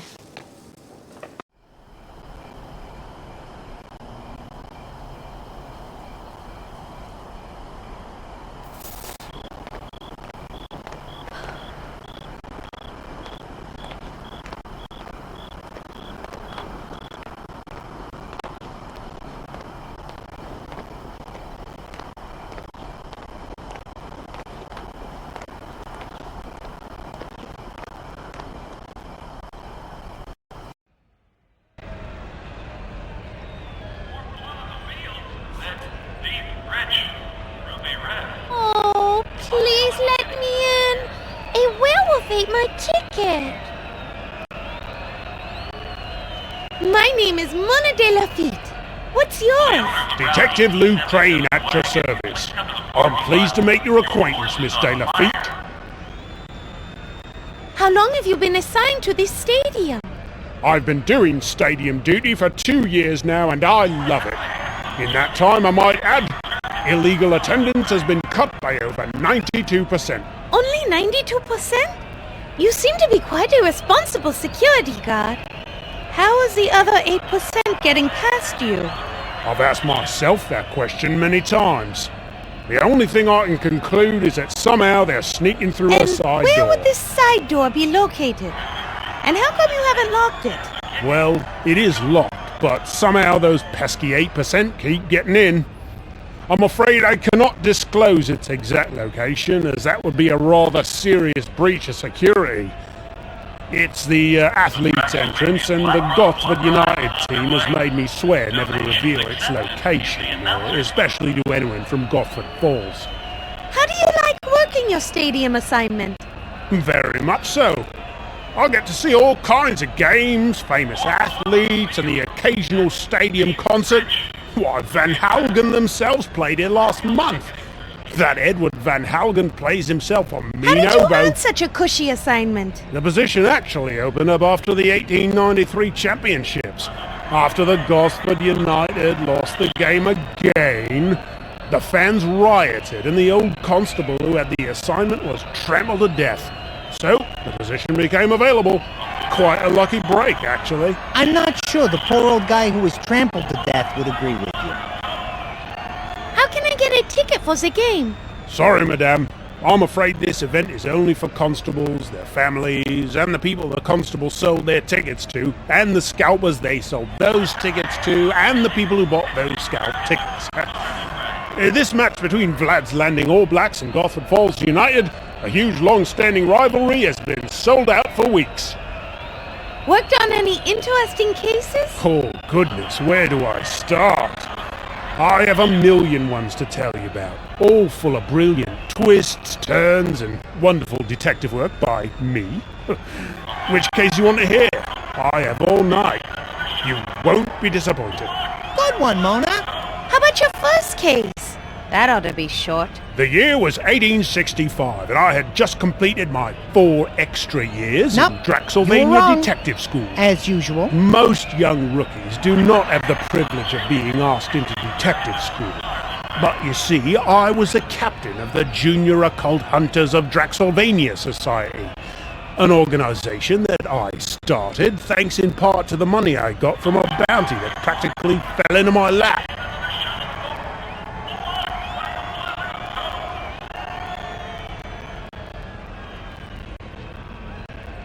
That sounds so interesting, but I think I hear my mom calling me. Your mother? I don't hear anyone calling you. Sure you do. Her nickname for me is, Go, Go, Go, and, Kill the Ref. Funny names, I know, but that's my mom. Huh. I see. Well, any last questions?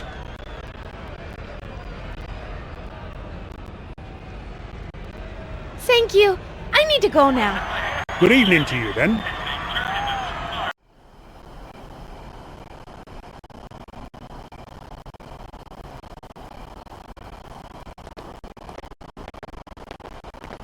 Excuse me, sir. Might I have a few words with you?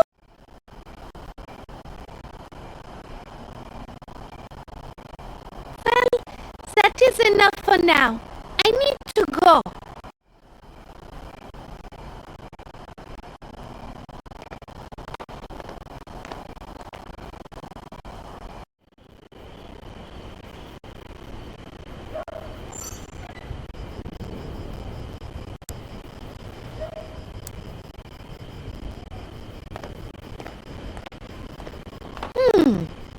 I think I might be able to fit I don't want there. you to get dirty or break a nail.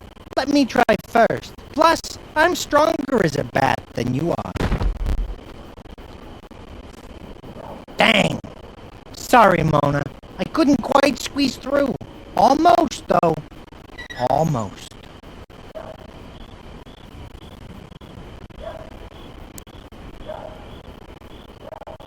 Mona, you're gonna owe me for this. Smell like a French We are fry. trying to get back All to right, France. I'll go get greased up and try to squeeze through.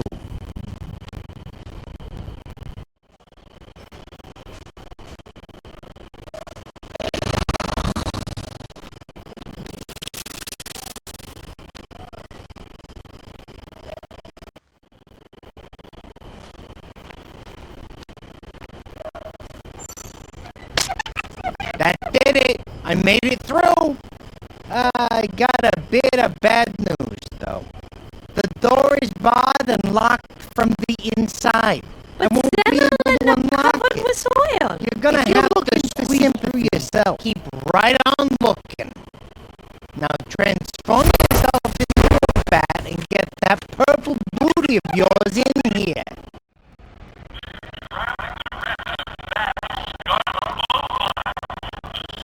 Well, we're in, but I'm not sure you should have drained that guy in the locker room till he passed out.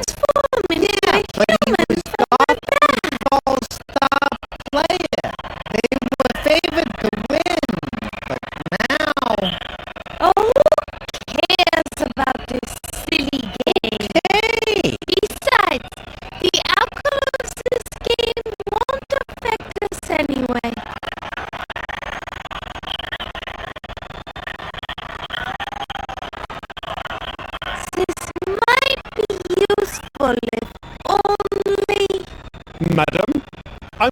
going to have to ask you to remove your hands from my playlist immediately. Like there's no way we're going to be able to do anything playlist. Team Milton Mininger.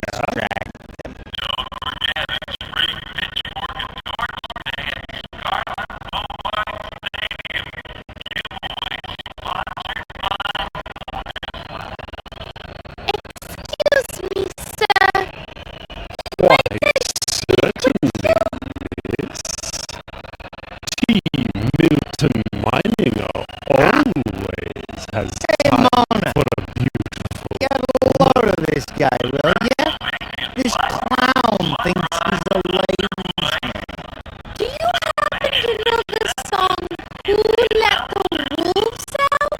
Team Milton Mininger knows all songs and can conduct every one of them with a grace and style that has made him recognizable.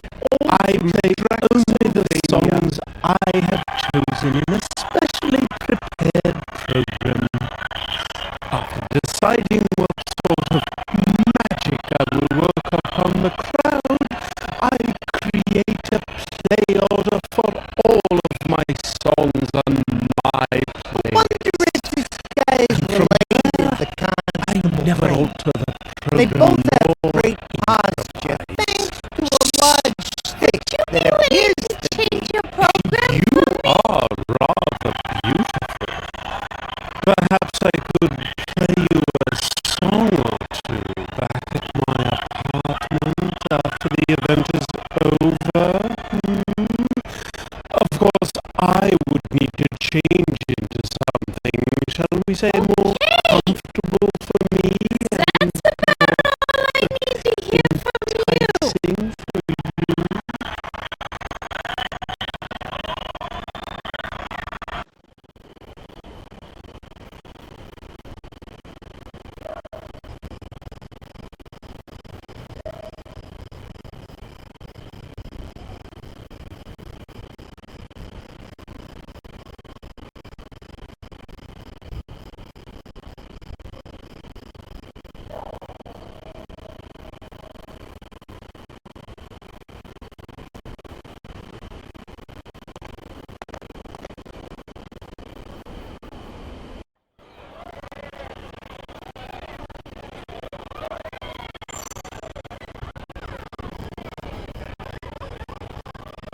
It appears to be a rather dark and deep access point to the sewer system.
Orchestra, and were very interested in reviewing his song list.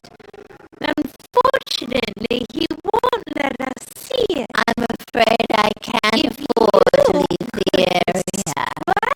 I have to stand lookout for a private nail salon party going on inside. The burgomaster paid me specifically to stand guard and watch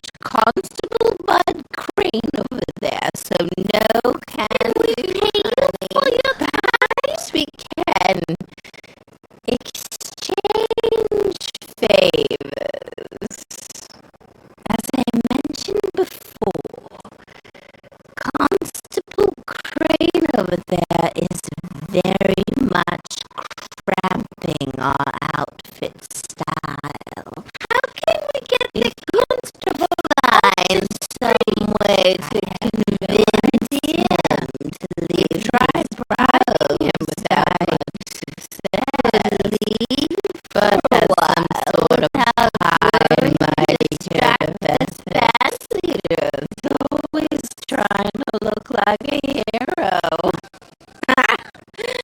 His brother, Lou, the real hero. Saves people from drowning in fires all the time. I have for now. But it's always a lonely, well-known man wondering about. Please do send him my way.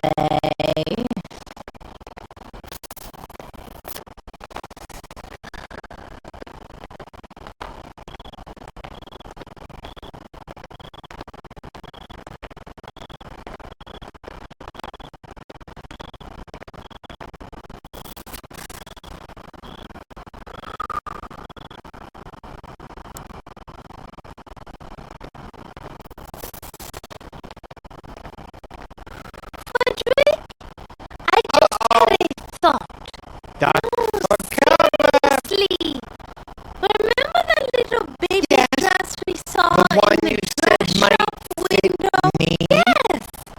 I was thinking we should lure this constable away from his post, and then I could... out?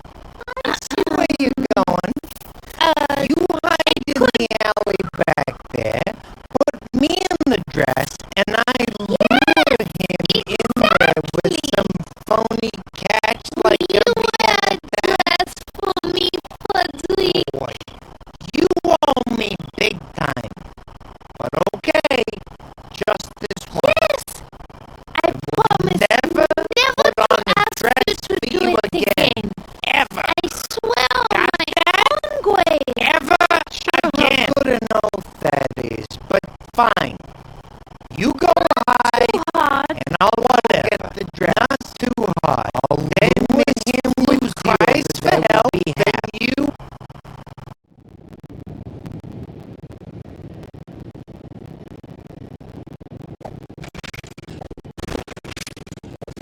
Yahoo! Hey! Give that back! I'm saving it in case I have a baby Good evening, little girl.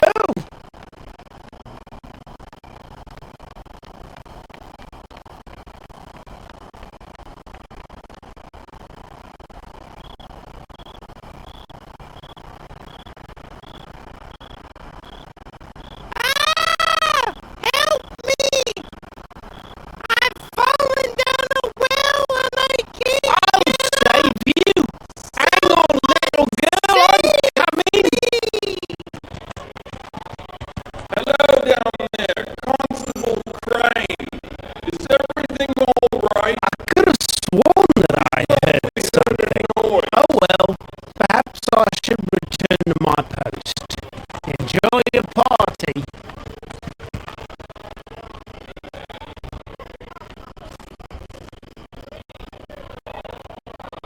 He can't get through. We better try something else.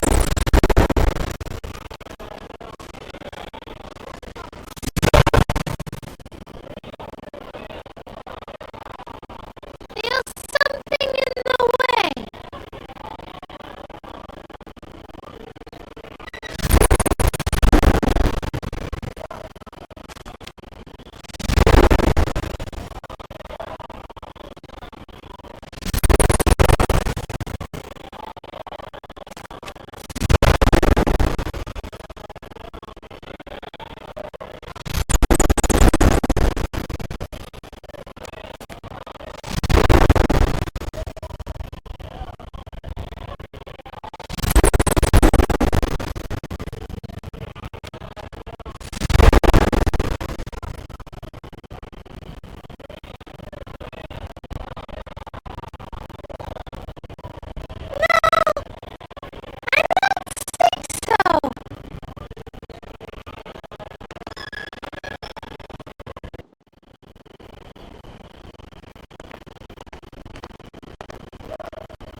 Good evening, little girl.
believe there is something I need to do for you. Was this all access pass? I don't have a ticket for the game. I see all the games work. You better find me one first. Then I'll gladly help you out. You are a resource. Well, it's I could use a girl like you. Sure you won't change your mind about the job offer. Ah, damn.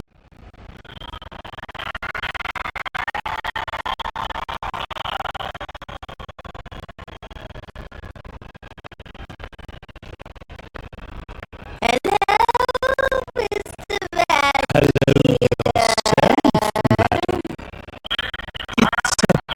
pleasure to make your acquaintance. I must say I simply love a man in uniform. That's interesting. You really are a silver I myself have nothing for women without a uniform on. Do you still have a Or anything else for that matter. There are still plenty of songs to be played. However, as busy as I am, I have to say that Lunka just moved to the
can't use that old boomerang with that.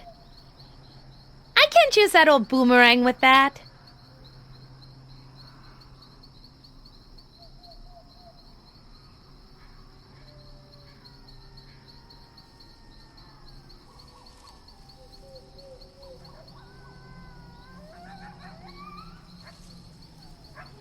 I can't use that old boomerang with that.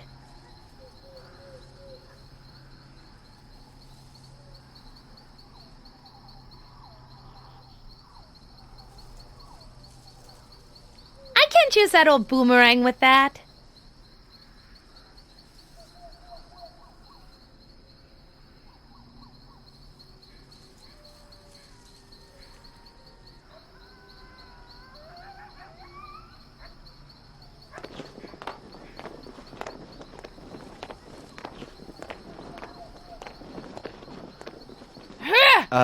Mona?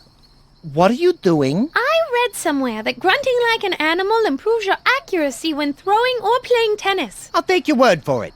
Let her rip.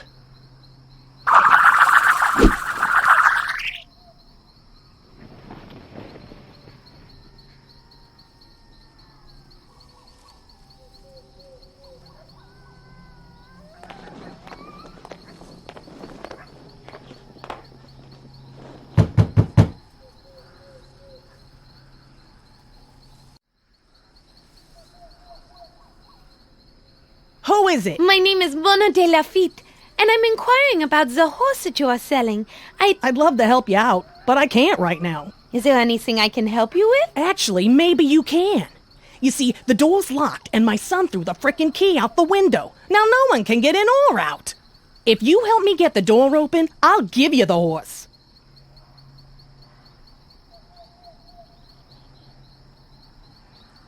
I'd like some information on the horse. What do you want to know? What's the horse's name? The man we bought him from in Italy said his name is Il Cavallo Senza Valore, but we call him Buttercup. What breed is it? It's a miniature Albanian Appaloosa Halfling pony. That's quite an impressive sounding breed. Well, he's actually just a mutt. How old is he? I'm not sure, really. But judging by his size, I guess he's pretty young yet. When was the last time you had his shoes rotated? Oh, we regularly rotate the shoes every 6 months or 7,000 miles. How many kilometers has it been ridden? Well, the pedometer was broken when we bought him, but the man who sold him to us said he only had 90 kiloleagues on him, and we haven't ridden him that much since then. Why do you talk so strangely? What are you talking about? Your accent. It's unlike anything I've ever heard. Oh, that? My husband and I just moved down here from New Jersey. I'd like to hear more about New Jersey. Sure. Like what? What's it like there? It's actually pretty nice. Especially once you get used to the pollution, overpopulation, traffic. It sounds delightful. Are there any operas there? Oh, yes. Really? That's what I miss the most. Not a day goes by here when I don't wish I could watch my soap operas. Soap operas? I guess we're not talking about the same kind of operas. Do you miss your homeland? I sure do. Living out here in the sticks don't hold a candle to life in the big city. What caused your son to act so rudely? Oh, I threatened to have that weird Baron Shroudy come over to babysit him if he didn't eat his turnips. I guess he really didn't want that to happen. Do you know where the key is now? Well, he threw it out the window, so it couldn't have gone far. Where did you say the key went? I don't know exactly. Somewhere out there. Beneath the pale moonlight? Sure. Whatever.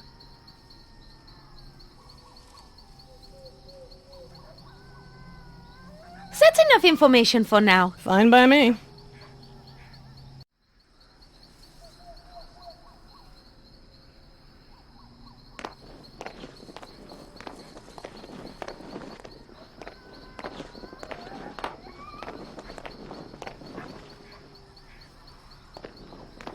I'm feeling adventurous. I'm going to fly down into the well and look around. You go do that. And I'll stand lookout for well inspectors.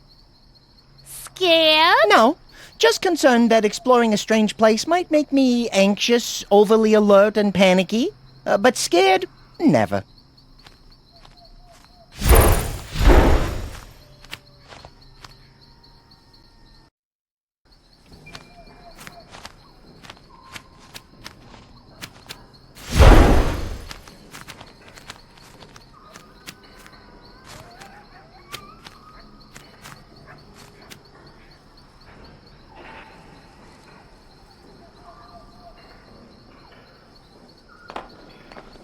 It's a frozen key.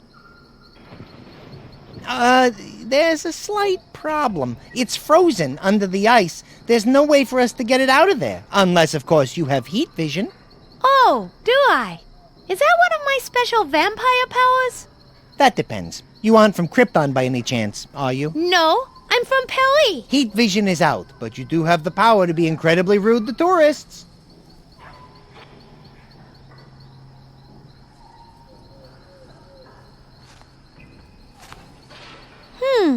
A bucket might be useful. I'll keep it in mind.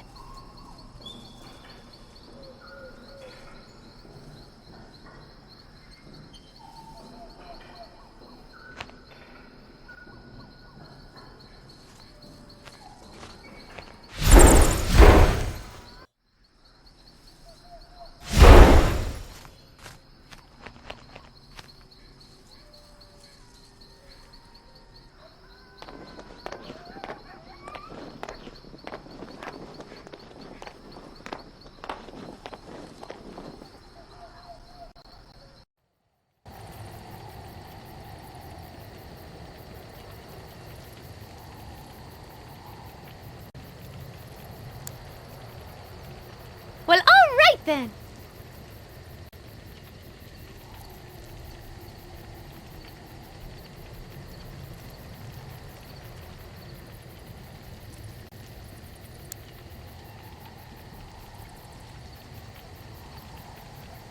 That won't work.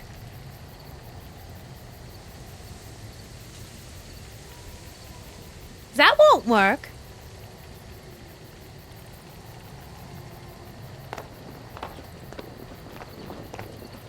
Not hungry.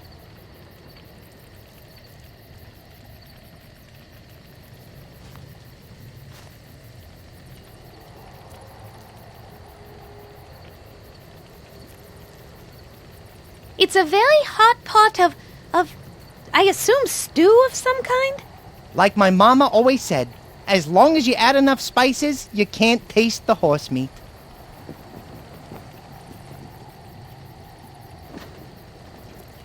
Mmm.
Now this ought to melt you free.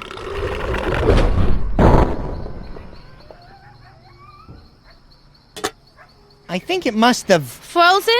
You think? It was a good plan. Oh, man!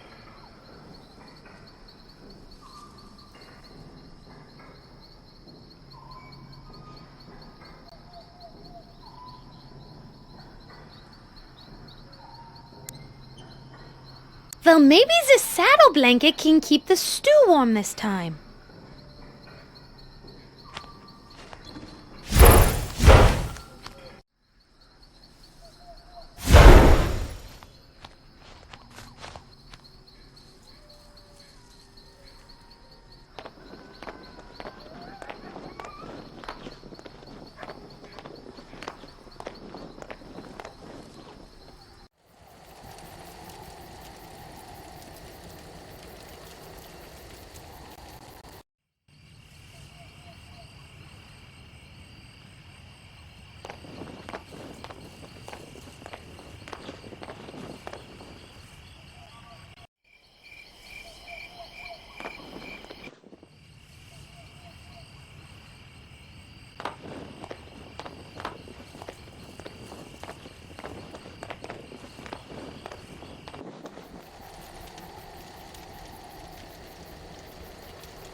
Good.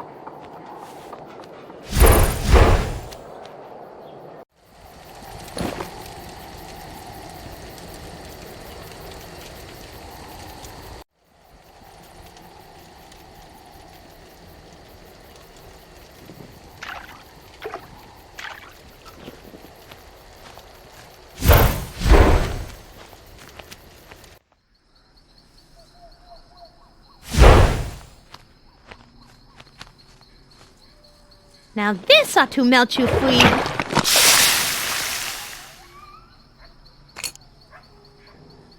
Yippee! That worked!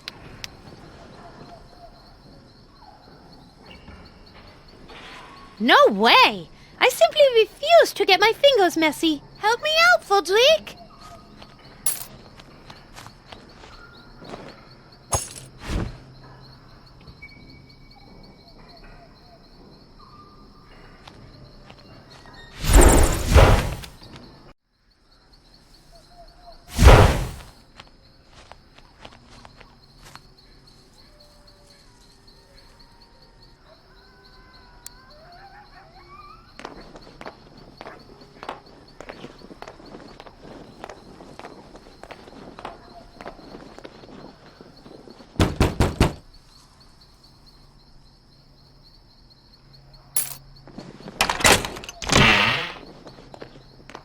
What do you know about that? You found it. To be honest, I didn't think you had the smarts to ever find it. Thanks. I guess? Ooh. Well, let's get to the stable. I'm freezing my keister off. It's freaking cold out.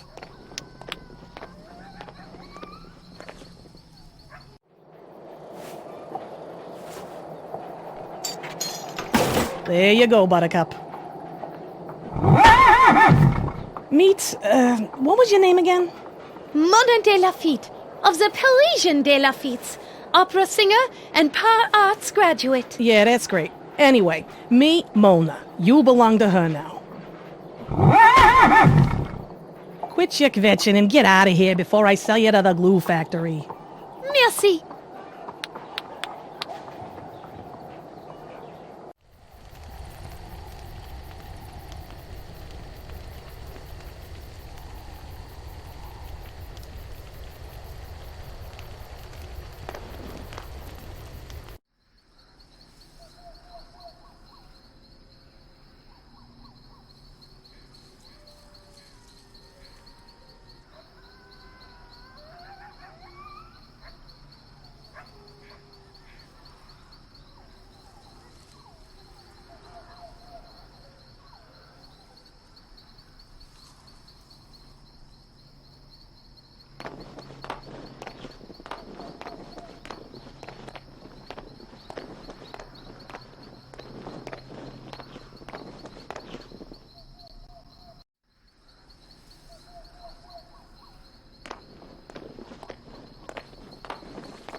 again, boys. Did you learn how to sing the song? Indeed I did.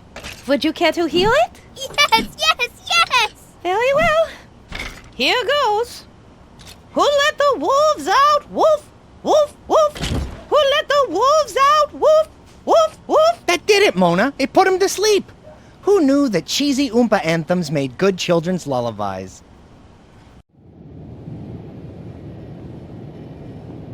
Madame Stoker, I am pleased to report that your children are now sleeping. Oh, thank you very much. You'll have to tell me what song you sang them. The boys can't eat if they're asleep. I can finally put out one of the stoves. Could you perhaps help us now? I'm sorry, but I'm still serving my husband his dinner. Mona, if we don't find a way to stop Mr. Gluttony over there from eating, she's never gonna have time to get us the cloth.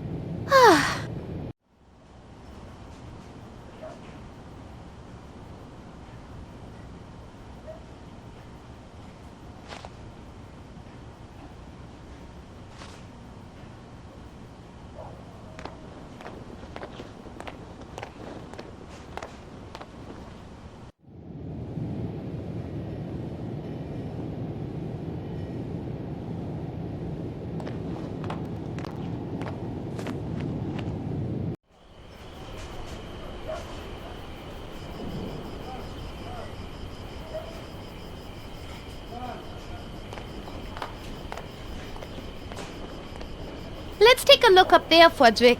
Maybe there's a way in. I'm game.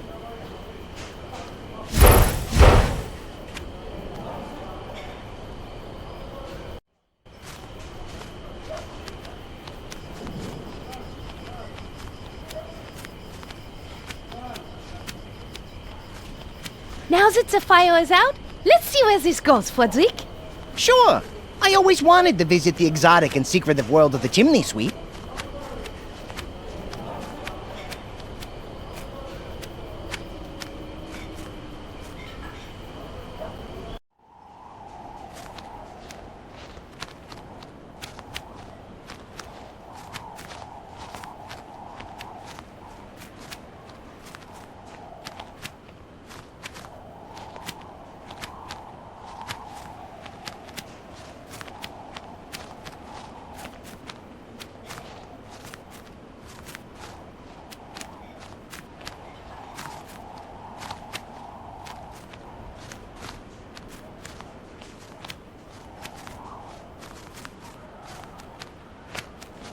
It's a flue for the kitchen fireplace. It's closed tight.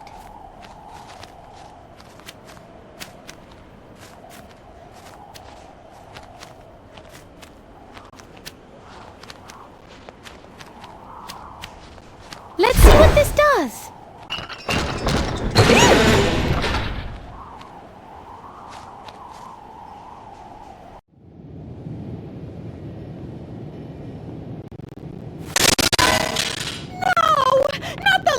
Edition plates? Oh! Oh! Bats drive me crazy!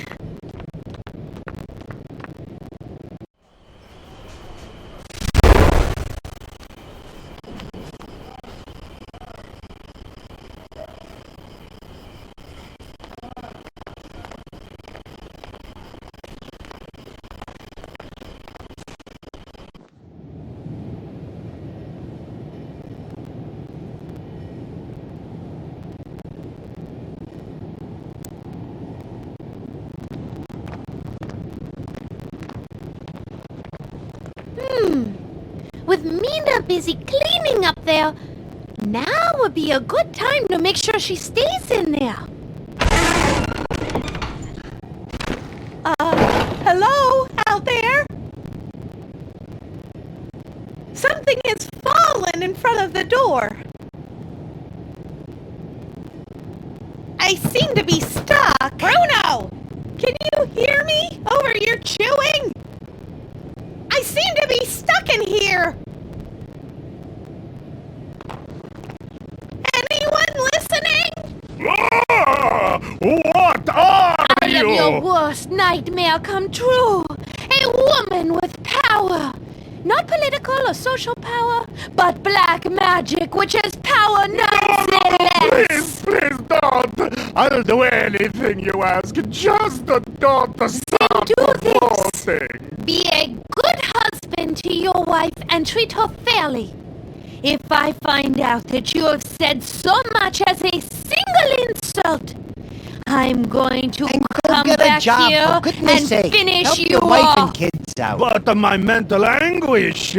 What kind of a job could I do? Job in a field you know well and love, and I'm sure your mental anguish will be gone in no time. But I'd worry about the current anguish you're about to go through. Clam bake. Oh my! Excuse me. It must have been all the beer he drank. I feel a little... Next time, see if you can say the whole alphabet. I think Minna has suffered enough. Let her out so she can bask in the glory of her handiwork. All her distractions are asleep. Or passed out due to lack of blood. 1, 2, 3!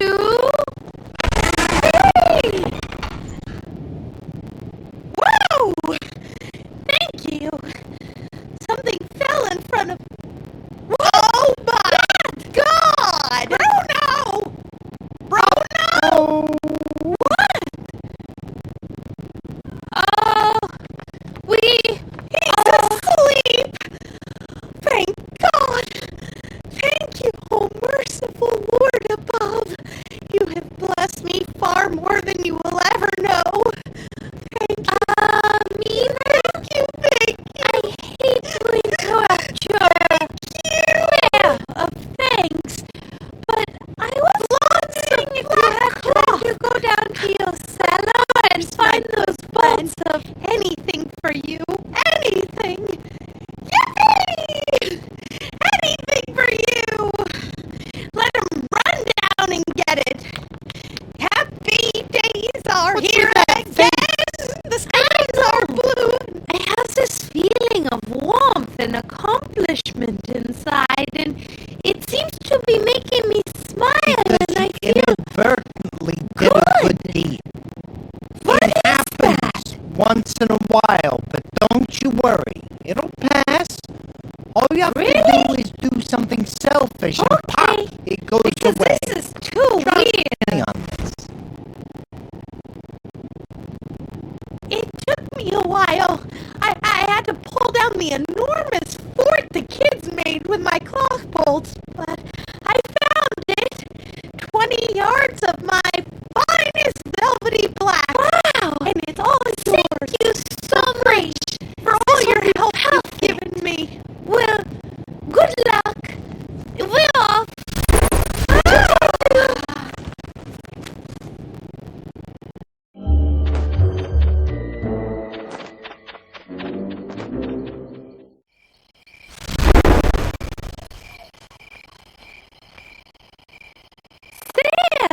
That worked.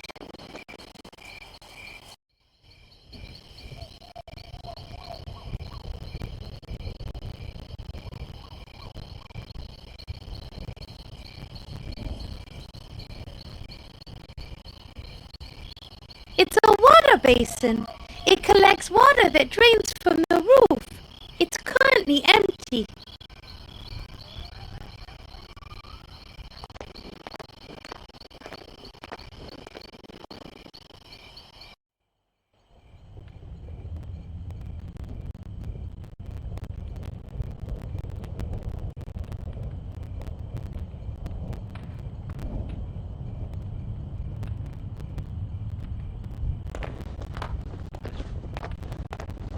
This might come in handy, but I'm not carrying it around. I'll keep it in mind.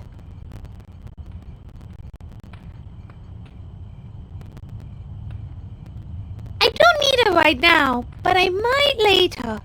I remember where it is in case I need to use it.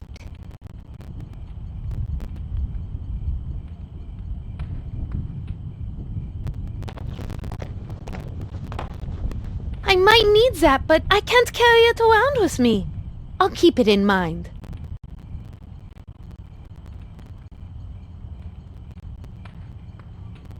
It looks like a map of the graveyard. That should tell us exactly where your grave is, Mona. Let's go check it out.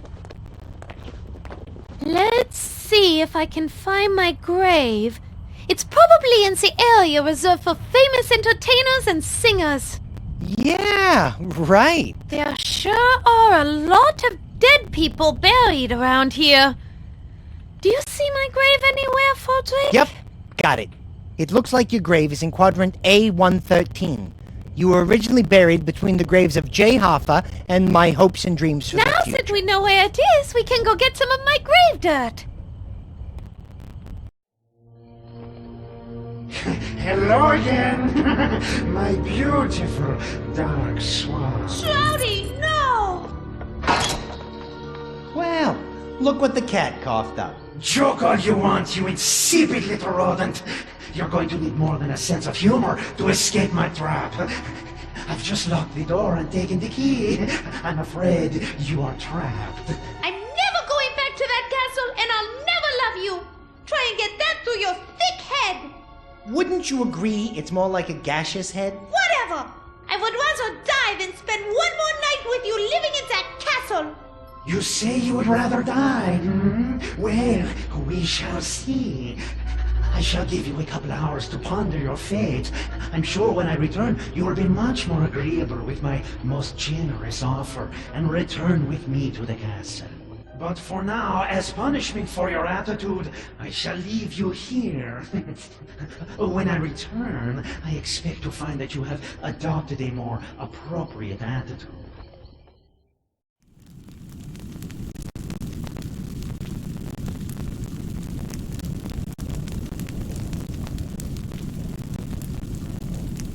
I'll wedge this under the door. It should give us a few inches of open space.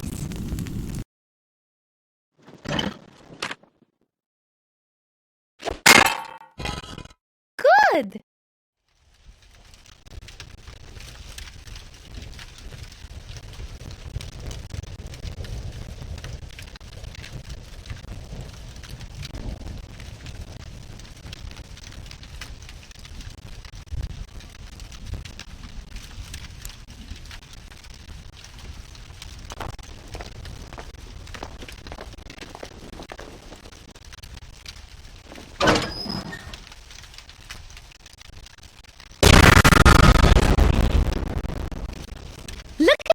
Fodrick! The fire is roaring!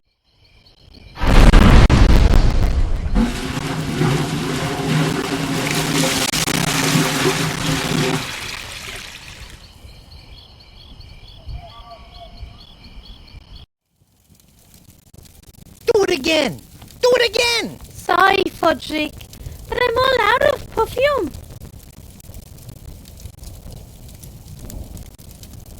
I bet I could get the tip of this shovel red hot in this fire. I don't need to do it now, but I'll remember this idea for later.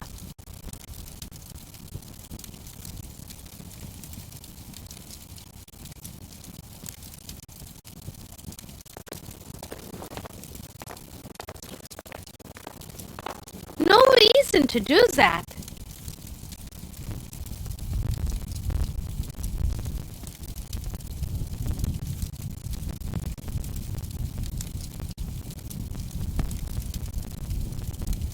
No reason to do that.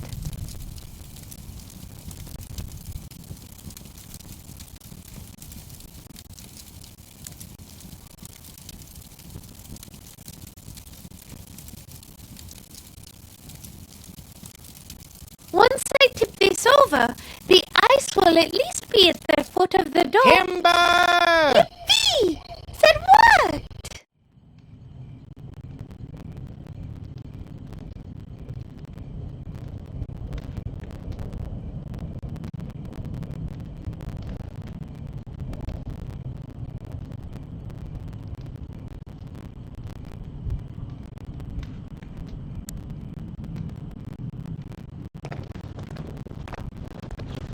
Now Now might be a good time to heat up that shovel and slide it under the...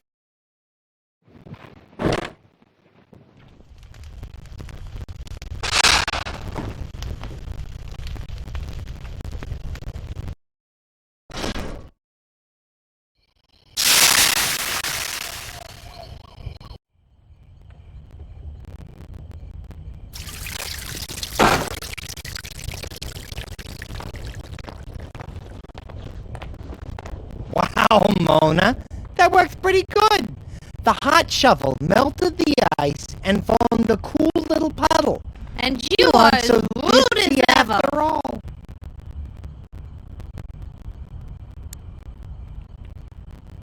A bellows full of water might be useful. I'll keep that in mind.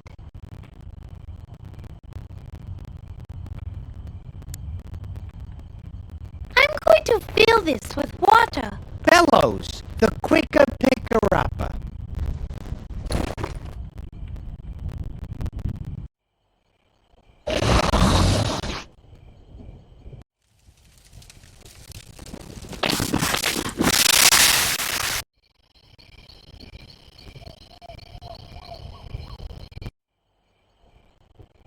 Looks like we have a way out now. Let's get out of here before Shroudy comes back.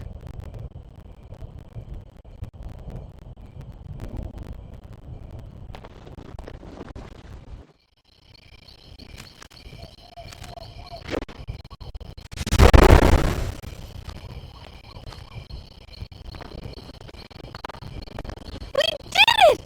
Fudrick!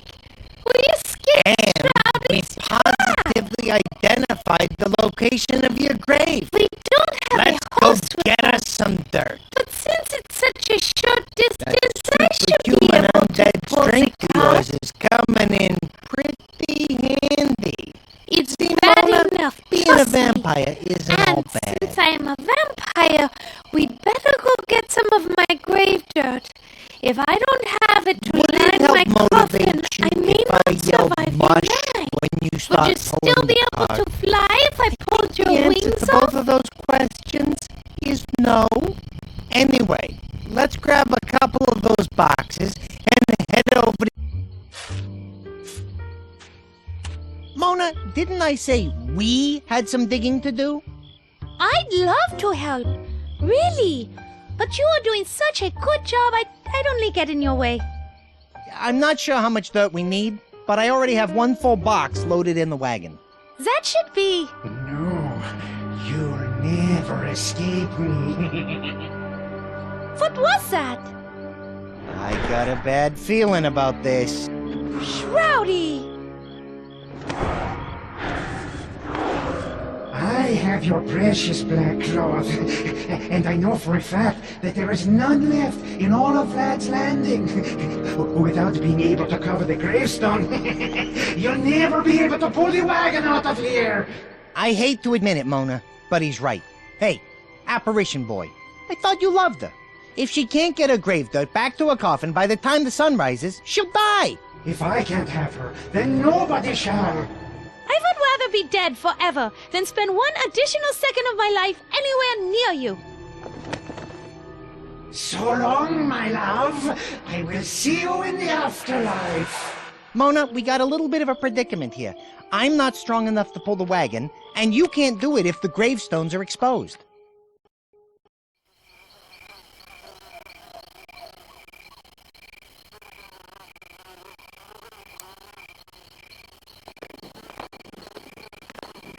Fodrick, do you think you could steer You know the me. wagon? I'm always up for trying something new.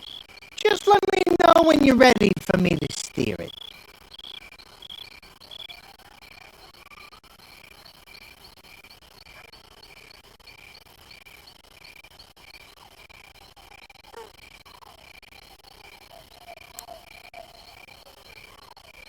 Fodrick, do you think you could steer the wagon? I'm always up for trying something new.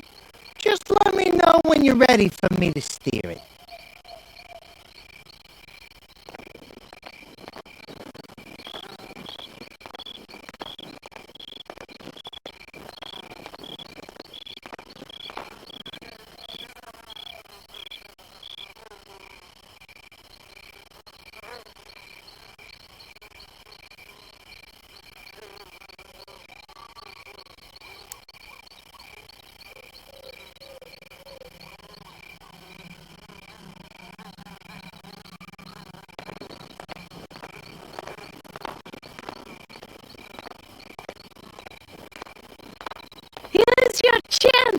Fodrick.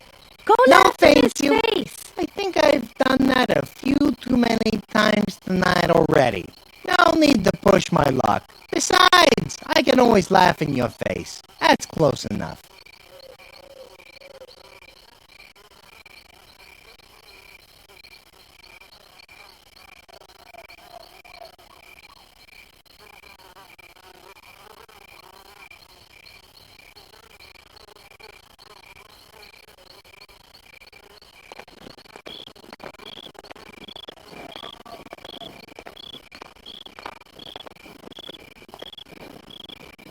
I probably should bring it along, but nah.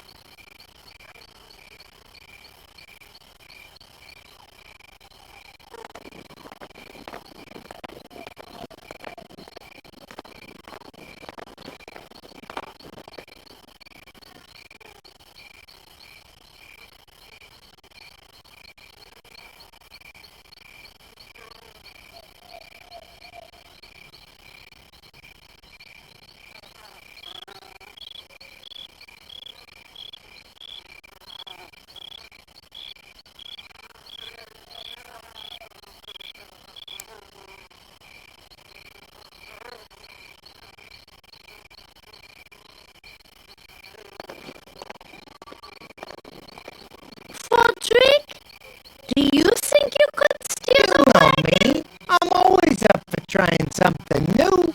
Just let me know when you're ready for me to steer it.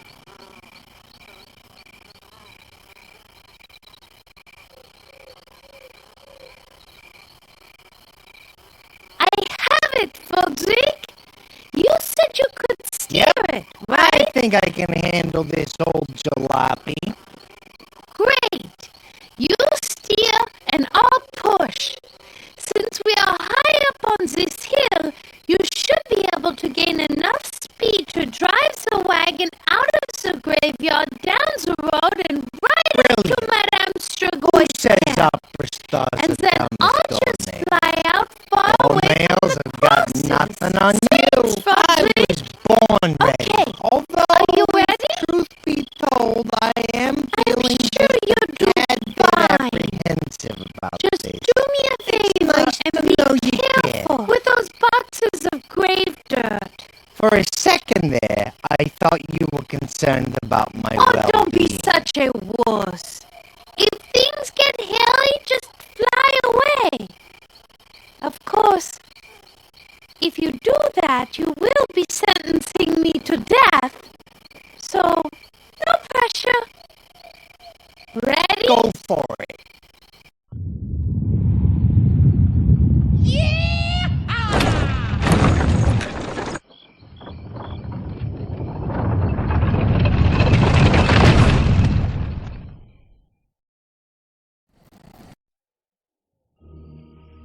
Come on, find it already! What is the frickin' holdup? What did the Cabal do? Send the stupidest vampire hunters in the history of all mankind? Find it already! No, moron! You already looked there! Monsignor? We already looked there. Twice. Oh, pipe down, you walking stillbirth. I know what I'm doing. I'm just being thorough. Standard Cabal procedure. Standard procedure? Standard procedure? Standard procedure? This is so frustrating. That's it. I'm just going to have to break the curse and just go in there. What?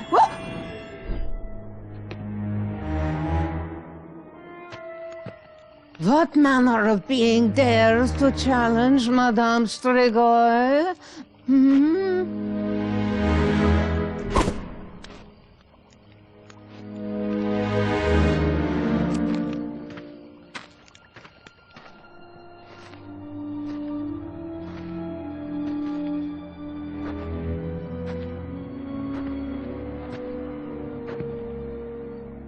Well, how about that, Fodrick? We did it! We got everything we need! Yeah, who would have thunk it? We make a pretty good team if I do say so myself. High five. Hi, what? You raise your hand like so and slap it together. Why?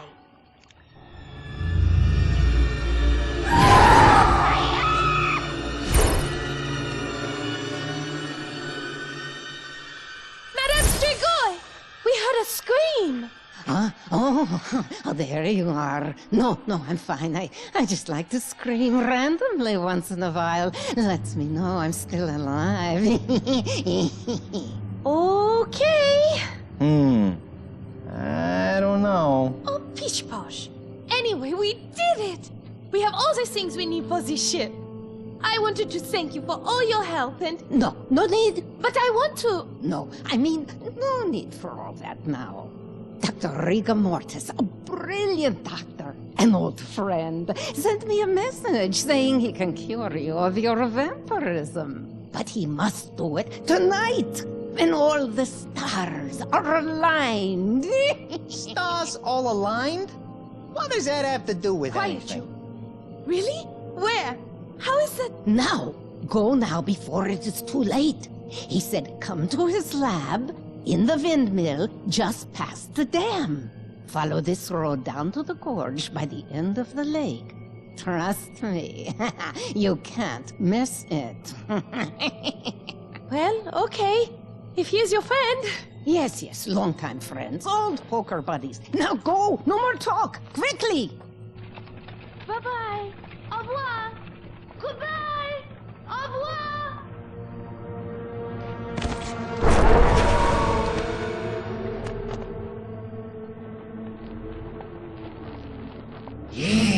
Yes, go off to my good friend Dr. Rigor Mortis. He'll know just what to do to you. And then I, Shroudy von Kiefer, will be your only hope for salvation. You'll be glad to see me then. Yes, you will. You'll appreciate old Shroudy then, won't you?